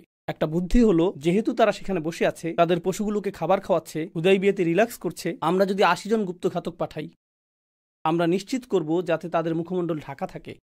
তারা সেখানে গিয়ে কয়েকজন মুসলিমকে হত্যা করবে এবং কিছুটা বিশৃঙ্খলা এবং সমস্যা তৈরি করবে। তখন পশুগুলো ছড়িয়ে পড়বে এবং এই লোকগুলো ছড়িয়ে পড়বে, আর আমরা তাদেরকে ছত্রভঙ্গ করে দেব। 1400 মানুষকে হত্যার জন্য 80 জন যথেষ্ট না, কিন্তু বিশৃঙ্খলা সৃষ্টি করার জন্য এটা যথেষ্ট। বেসামরিক একটি পরিবেশে যখন বিস্ফোরণ, গোলাগুলি অথবা সহিংসতা ঘটে, তখন সকলে পালাতে শুরু করে, তাই না? এখানে কুরাইশরাও সেই একই ধরনের বিশৃঙ্খলা তৈরি করার চেষ্টা করছে। আর একটি পরিকল্পনা এটাও ছিল যে ভাগ্য যদি সহায় হয়, তাহলে আমরা তাদের নবীকেও হত্যা করতে পারবো। সুতরাং এই দৃষ্টিতে এটা রাসূল সাল্লাল্লাহু আলাইহি সাল্লামের বিরুদ্ধে গুপ্ত হত্যার প্রচেষ্টাও ছিল। তো এই মুখোশ পরিহিত ৮০ জন মানুষ তানাইম পাহাড় থেকে আকস্মিক হুদাইবিয়াতে নেমে আসে, আর তারা যত বেশি সম্ভব সাহাবীদের হত্যা করার চেষ্টা করল। يريدون غرة النبي عليه الصلاة والسلام وأصحابه তারা নবীজি এবং তার সাহাবীদের মধ্যে উত্তেজনা তৈরি করতে চেষ্টা করল। فأخذهم سلما فاستحياهم। তো হাদিসটি বর্ণনা করছে যে রাসূল সাল্লাল্লাহু আলাইহি সাল্লাম তাদের সকলকে আটক করতে সক্ষম হলেন নিরাপদে, অর্থাৎ কেউ আহত হয়নি, না তারা না আমরা। আর তারপর তিনি তাদেরকে চলে যেতে দিলেন, তাদের মুখোশ খুলে নিলেন। কেন তারা মুখ ঢেকে এসেছিল? কারণ না হলে তো সবাই জেনে যাবে যে তারা কুরাইশ বংশের লোক, যেটি কুরাইশদের জন্য সুনামের হানিকর। মানুষ কুরবানির পশু নিয়ে উমরা করতে এসেছে, আর তোমরা তাদেরকে হত্যা করতে চাইছো। মুখোশ পরা অবস্থায় তাদেরকে সাধারণ দস্যুদের মতো দেখাবে, কারণ আরব অঞ্চল এবং দস্যুবৃত্তি ছিল সম্পর্কযুক্ত। সেক্ষেত্রে তারা অপরাধী সাব্যস্ত হতো না, তারা ক্যামেরায় ধরা পড়তো না। কিন্তু এখন তারা সকলেই ক্যামেরায় ধরা পড়ল এবং তাদের সকলকে বেঁধে ফেলা হলো। এরপর রাসূল সাল্লাল্লাহু আলাইহি সাল্লাম তাদের অস্ত্রগুলো রেখে দিলেন এবং তাদেরকে মক্কায় ফেরত পাঠালেন। কুরাইশদের সম্মান আগেই প্রশ্নবিদ্ধ হয়েছিল, কিন্তু এখন প্রকৃতপক্ষেই তাদের সুনামের হানি ঘটল। তাদের জন্য এটা খুবই খারাপ অবস্থা তৈরি করল। কুরআনে আল্লাহ এই ঘটনার প্রতি ইঙ্গিত দিয়েছেন, هو الذي كف أيديهم عنكم وأيديكم عنهم ببطن مكة। তিনি সেই সত্তা যিনি তাদের হাতকে তোমাদের কাছে এবং তোমাদের হাতকে তাদের কাছে পৌঁছতে দেননি, মক্কা নগরীর ঠিক মাঝখানে। Right? Okay.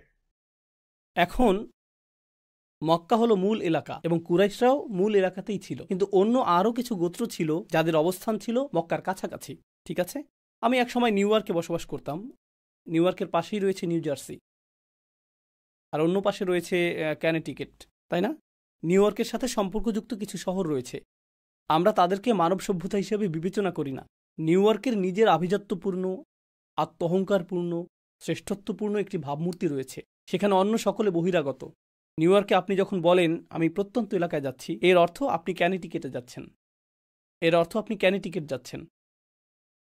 এখানে ধারণাটি হলো মক্কা হলো মূল শহর, কিন্তু বনু খুজা রয়েছে, অন্য আরো গোত্র রয়েছে, তারা আশেপাশের গোত্র। পাশেই রয়েছে তায়েফ, এটি দ্বিতীয় বৃহত্তম শহর। এটা ঠিক নিউ ইয়র্কের মতো না, বরং এটা নিউ জার্সির মতো। এটা এরকম। তো আশেপাশের সেই গোত্রগুলো বিচলিত হতে শুরু করলো। তাদের চিন্তা ছিল কুরাইশরা হয়তো নিজেদের ঠিকই রক্ষা করতে পারবে, কিন্তু আমরা তো এই মুসলিমদের হাত থেকে রেহাই পাবো না ভাই। আমাদের বরং নিজেদের অবস্থা নিজেরাই পর্যবেক্ষণ করা উচিত।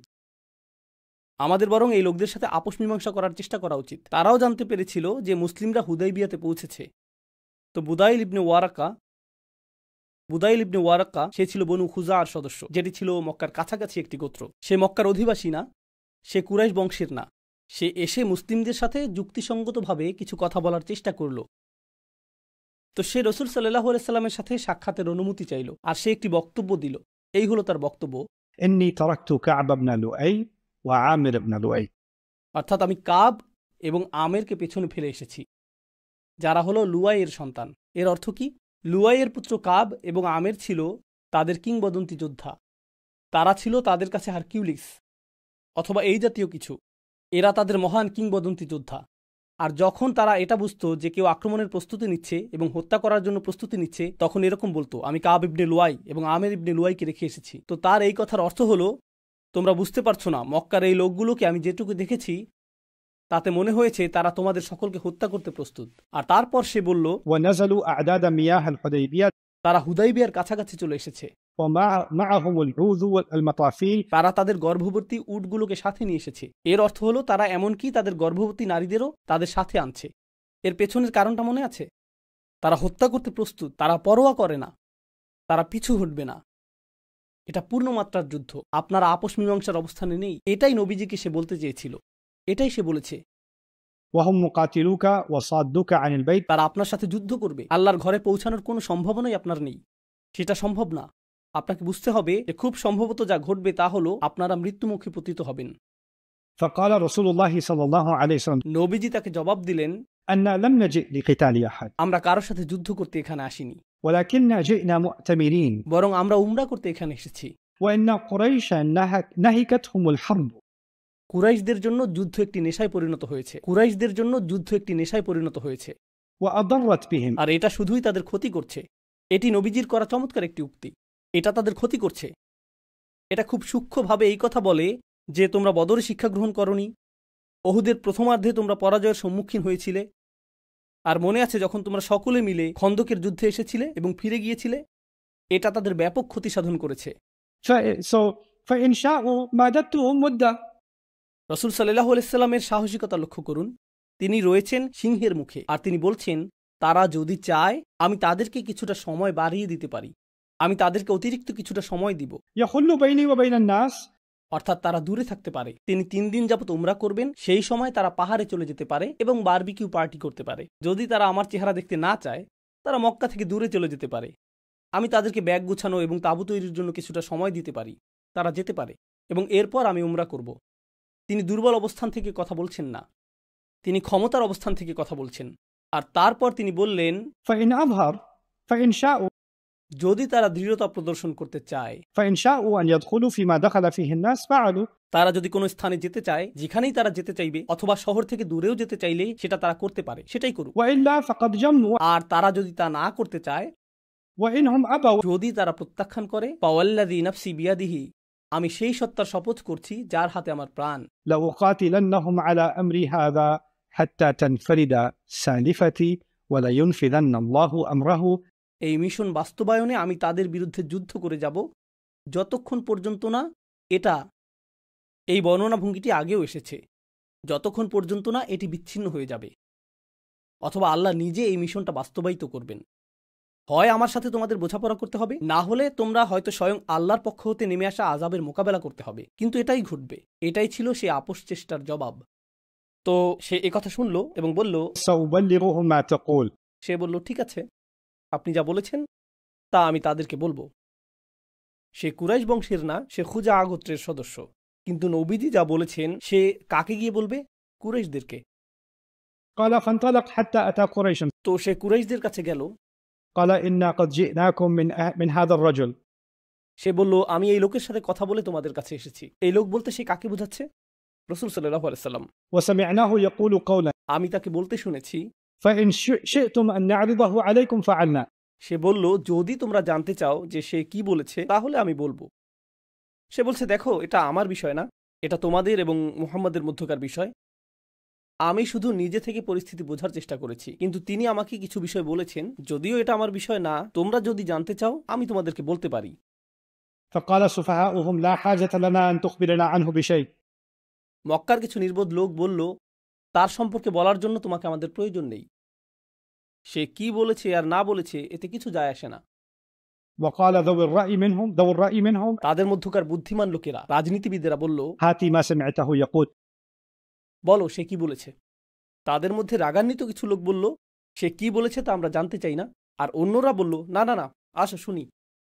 So سمعته يقول كذا وكذا فحدثهم بما قال النبي صلى الله عليه وسلم. তো সে তাদেরকে রাসূল সাল্লাল্লাহু আলাইহি সাল্লামের বক্তব্যগুলো বলল। কুরাইশরা এখন জানলো যে নবীজি বিষয়টাকে হালকাভাবে নিচ্ছেন না, তিনি এখানে আপোষ করতে আসেননি, তিনি খালি হাতে ফেরত যাবেন না। ওকে, কুরাইশদের কিন্তু এখনো বেশ আত্ম অহংকার অবশিষ্ট ছিল। তারা রাসূল সাল্লাল্লাহু আলাইহি সাল্লামকে মক্কায় প্রবেশ করতে দিবে না, তারা রাসূল সাল্লাল্লাহু আলাইহি সাল্লামকে মক্কায় প্রবেশ করতে দিবে না। আর তারা তার সাথে সরাসরি কথা বলার মর্যাদাটুকু প্রদর্শন করতে চায়নি। তারা এখনো সরাসরি তার সাথে কথা বলবে না, তারা এখনো করণীয় নিয়ে চিন্তা করছে। আর উরওয়া ইবনে মাসউদ আস-সাফাকি, সাকিফ হলো তায়েফের একটি গোত্রের নাম, পাশের শহর। Right? সে বলল, আমি গিয়ে মুসলিমদের সাথে কথা বলবো, আর এতে কুরাইশদের কোনো সমস্যা নেই, কারণ তাদের তো মুখ দেখাতে হচ্ছে না, তাদেরকে সরাসরি কথা বলতে হবে না। তারা তায়েফের একজন অধিবাসীকে পাঠালো তার সাথে কথা বলার জন্য। তো উরওয়া গেল রাসূল সাল্লাল্লাহু আলাইহি সাল্লামের কাছে। আর উরওয়া ছিল মাল্টিমিলিয়নিয়ার, সে খুবই ধনী ব্যক্তি। অতীতে একসময় তার কিছু ঋণের প্রয়োজন হয়েছিল, তখন সে আবু বকর রাদিয়াল্লাহু তাআলা আনহুর কাছ থেকে অর্থ ঋণ নিয়েছিল, যেটা ধারণা দিচ্ছে যে আবু বকর রাদিয়াল্লাহু তাআলা আনহুর কি পরিমাণ অর্থ ছিল। কারণ সমৃদ্ধশালী শহর তায়েফের একজন নেতা যদি আবু বকরের কাছ থেকে অর্থ ধার নেয়, সেটা তো 2000 টাকা হবে না। Okay, so মোটা অঙ্কের টাকা সে ধার নিয়েছিল, আর সেটা সে পরিশোধ করেনি। সে এটা পরিশোধ করেনি, পরে এই বিষয়টা আসবে। قال عروة عند ذلك أي محمد. তো উরওয়া, সে একজন রাজনীতিবিদ, তার শহরের সে বড় কিছু, সে ভিআইপির মতো কথা বলছে। সে রাসূল সাল্লাল্লাহু আলাইহি সাল্লামকে দেখছে, সে এমনভাবে কথা বলবে না যাতে সম্মান প্রকাশ পায়। সে বলল, এই মুহাম্মদ, এভাবেই সে তার সাথে কথা বলছে। أرأيت إن استأصلت أمر قومك هل سمعت بأحد من العرب اجتاح أهله قبلك. তুমি কি আসলেই মনে করো যে তুমি তোমার নিজের লোকদের উচ্ছেদ করবে? তুমি কি কোনো আরবকে তার নিজের গোত্রের সাথে এমনটা করতে দেখেছো? এভাবেই সে নবীজির সাথে কথা বলতে শুরু করলো, কারণ সে বুঝাতে চাইছে যে তুমি তো কুরাইশদের জন্য বিব্রতকর। কিভাবে তুমি নিজের লোকদের উচ্ছেদের চেষ্টা করছো? তুমি তোমার নিজের লোকদের প্রতি বিশ্বস্ত না। এটা বলার অন্যতম একটি কারণ হলো কারণ সে রসুল সাল্লাল্লাহু আলাইহি সাল্লামের চারপাশে বিভিন্ন গোত্রের অনেক লোক দেখতে পেয়েছিল। সেখানে সে দাসদেরকে দেখলো, সে এমন মানুষদের দেখলো যাদের পরিবার শতাব্দীকাল যাবৎ একে অপরের সাথে যুদ্ধে লিপ্ত, কিন্তু এখন তারা পরস্পর ভাই, একসাথে নামাজ পড়ছে, খাবার খাচ্ছে। আর সে চিন্তা করছে এরা কারা, এটা কি? আর তুমি তোমার গোত্রের বিরুদ্ধে যাচ্ছ এই লোকদের জন্য। وإن تكن الأخرى فإني والله لا أرى وجوها وإني لا أرى أوشابا من الناس خليقا أن يفروا ويدعوك. সে বলল, আমি জানি না তুমি এখানে কি করছো। শোনো, আমি তোমার চারপাশে এমন লোকজন দেখছি, আমি তোমার চারপাশে এমন মানুষ দেখছি, আমি তোমার চারপাশে এমন বিচিত্র ধরনের মানুষ দেখতে পাচ্ছি যে যদি পরিস্থিতি ঘোলাটে হয়ে যায়, যদি আসলেই সমস্যা দেখা দেয়, যদি যুদ্ধ শুরু হয়, এই লোকগুলো তোমাকে ছেড়ে পালিয়ে যাবে। তারা একটি বাস স্টপের যাত্রীদের মতোই বৈচিত্র্যপূর্ণ। কারণ তার চিন্তা অনুযায়ী কি আপনার বিশ্বস্ত? আপনার গোত্র। কারা আপনার জন্য পতাকা ধারণ করবে? আপনার আত্মীয় স্বজন, আপনার বংশ, আপনার পরিবার। এটাই গোত্রীয় প্রথা, তাই না? এই লোকগুলো এসেছে ভিন্ন ভিন্ন জাতি থেকে, ভিন্ন ভিন্ন গোত্র থেকে। এমনকি কারো কারো আগের ধর্মও ছিল ভিন্ন ভিন্ন, তাদের সকলের ইতিহাস ভিন্ন। তারা কেউ কেউ দীর্ঘ সময় ধরে একে অপরকে পছন্দ করতো না, কেউ কেউ আগে একে অপরের বিপরীতে যুদ্ধ করেছে। আর এখন তারা তোমার পাশে বসে আছে, তারা তোমার প্রতি বিশ্বস্ত হবে না। সে বুঝতে পারেনি যে ইসলাম মানুষের মাঝে কি ঘটায়। সে এটা কখনো দেখেনি। হাজার হাজার বছর ধরে আরবরা এটা দেখেনি, কোনো জাতি এটা দেখেনি। প্রত্যেকেই তার নিজের লোকদের প্রতি বিশ্বস্ত। আর প্রথমবারের মতো এই মানুষগুলো হাজার বছরের গোত্রীয় ইতিহাস ভুলে গেলেন। আর যে বিষয়টা তাদের সম্পর্কযুক্ত করেছে তা রক্তের বন্ধনের চাইতেও অনেক বেশি শক্তিশালী। এটাই ইসলাম। এই বিষয়টা সে উপলব্ধি করতে পারেনি, এটা তার মাথায় আসছিল না, সে এটা বুঝতে পারেনি। তো যখন সে এটা বলল, قال له أبو بكر الصديق. আবু বকর আর সিদ্দিক কথা বললেন। তার বক্তব্যটা আমি এখানে উল্লেখ করব না, কিন্তু তিনি আসলেই অপমানজনক কথা বললেন। তিনি তার স্বভাবের বাইরে গিয়ে একটা কথা বললেন। Okay. তিনি এটা বললেন, এখানে উপস্থিতির মধ্যে কয়েকজন শিশু দেখতে পাচ্ছি, আর এটা একটা মসজিদ, তাই মসজিদের সামনেও আমি কথাটা বলবো না। কিন্তু যদি এটা বলতাম, এটা অস্পষ্ট করে দেওয়ার মতো কথা, যেমন Beep, beep, beep. আর এটা ছিলেন أبو بكر الصديق. সবচেয়ে চমৎকার, সবচেয়ে শান্ত, সবচেয়ে ভদ্র সাহাবী। আর তিনি শুনলেন এই লোকটি রাসূল সাল্লাল্লাহু আলাইহি সাল্লামের সাথে এইভাবে কথা বলছে। এই লোকগুলো তোমাকে অনুসরণ করবে, তোমার জন্য দুঃখ হয়। তখন আবু বকর বলে ফেললেন, Beep, beep, beep. আর তার অবস্থা, أنحن نفر عنه وندعه. আমরা তাকে ত্যাগ করব, আমরা তাকে ছেড়ে পালিয়ে যাব? রাগান্বিত হয়ে আবু বকর সিদ্দিক এটাই বলেছিলেন। فقال من ذا؟ ওরওয়া বলল, এই কথাটা কে বলল? কারণ চারপাশে তো ভিড় ছিল, তাই না? তাই সে দেখতে পায়নি যে কথাটা কে বলেছে। সে বলল, এই কথাটা কে বলেছে? বা কলু আবু বকর। তারা বলল, আবু বকর এই কথা বলেছে। কারণ অন্য সকলের অবস্থাও এরকম যে أبو بكر. What is this? قال أما والذي نفسي بيده لولا يد كانت لك عندي لم أجزك بها لأجبتك. সে বলল, সেই সত্তার শপথ করে বলছি যার হাতে আমার প্রাণ রয়েছে, আমি যদি তোমার কাছে ঋণগ্রস্ত না থাকতাম তোমার কথার জবাব দিতাম। মনে আছে যে সে টাকা ধার নিয়েছিল? মূলত সে বিবেচনা করছে এখন আমরা সমানে সমান, আমি তোমাকে আর ঋণ পরিশোধ করব না, কারণ আমি তোমার পাওনা পরিশোধ করেছি সকলের সামনে, তোমার অপমানজনক কথা শোনার মাধ্যমে। Right. তো فاتفق عروة وهو يكلم رسول الله صلى الله عليه وسلم يمص لحيته. বিষয়টা মনোযোগ দিয়ে শুনুন। ওরওয়া ছিল রাজনীতিবিদ, সংসদ সদস্যের মতো। সেই সময়ে বয়োজ্যেষ্ঠরা যখন একে অপরের সাথে কথা বলতো এবং তারা যখন অপেক্ষাকৃত কম মর্যাদা বা বয়সের কারোর সাথে কথা বলতো, আর তাদের যখন মনে হতো যে অপর ব্যক্তি মনোযোগ দিচ্ছে না, তারা সেই অমনোযোগী ব্যক্তির দাড়ি ধরে বলতো, হেই, আমি যা বলছি মনোযোগ দিয়ে শোনো। এটা ছিল তাদের আপোষ মীমাংসার ধরন। আর যারা অভিজাত শ্রেণীর মানুষ তারা এরকমটা করত এবং পার পেয়ে যেত। তো সে রাসূল সাল্লাল্লাহু আলাইহি সাল্লামের সাথে কথা বলছে, আর সে কি করার চেষ্টা করলো? নবীজির দাড়ি ধরার চেষ্টা করলো। এখন মুগীরা রাদিয়াল্লাহু তাআলা আনহু, তিনি মাথায় শিরস্ত্রাণ পরিহিত ছিলেন। আমি ঘটনাটি পড়ছি। قائم على رأس رسول الله صلى الله عليه وسلم بالسيف. মুগীরা রাসূল সাল্লাল্লাহু আলাইহি সাল্লামের ঠিক মাথার কাছে দাঁড়িয়েছিলেন, আর তার মাথা আবৃত, وعلى وجهه المغفر. আর তার মাথায় একটি শিরোনাস্ত্র ছিল। তো তার চেহারা দেখা যাচ্ছিল না। তিনি যোদ্ধাবেশে একজন প্রহরী, তার নাম মুগীরা, আর তিনি রাসূল সাল্লাল্লাহু আলাইহি সাল্লামের পাশে দাঁড়িয়েছিলেন। فاتفق المغيرة كلما مس لحية رسول الله صلى الله عليه وسلم قرع يده ويقول اكفف يدك عن مس لحية رسول الله.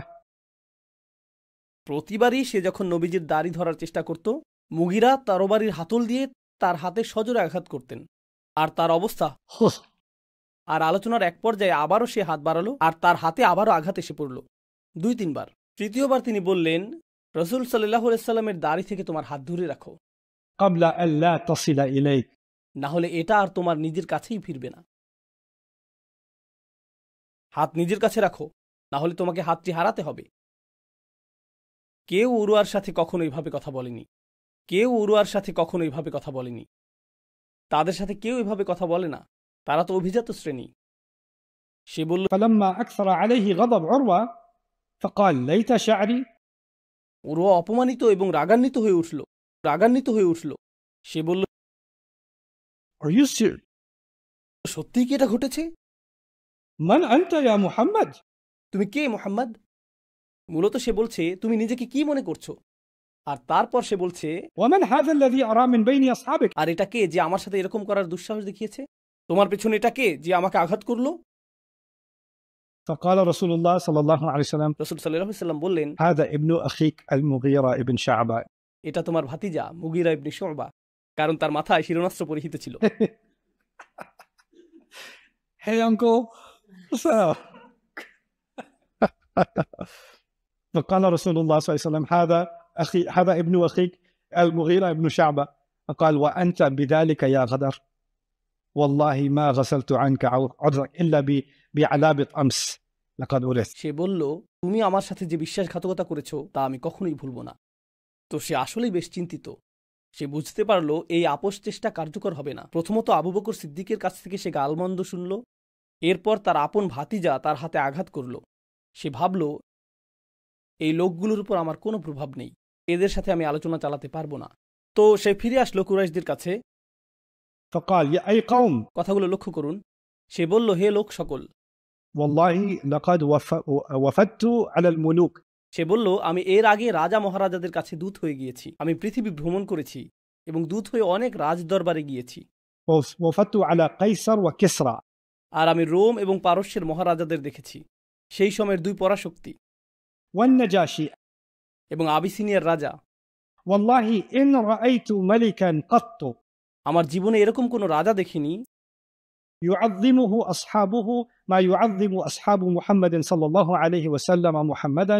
আমি আমার জীবনে এমন কোনো রাজার সহচর দেখিনি যারা তাদের রাজাকে সম্মানিত করে, মহিমান্বিত করে, তাদের রাজার মহত্বকে উচ্চকিত করে, যেভাবে মুহাম্মাদের সহচররা তার মহত্বকে উচ্চকিত করে। আমি রাজদরবারে কখনো এরকমটা দেখিনি। والله إن تنخم نخامة إلا وقعت في كف رجل منهم. এখানে সে কাব্যিক ভাষায় কিছুটা অতিরঞ্জিত করে বলেছে।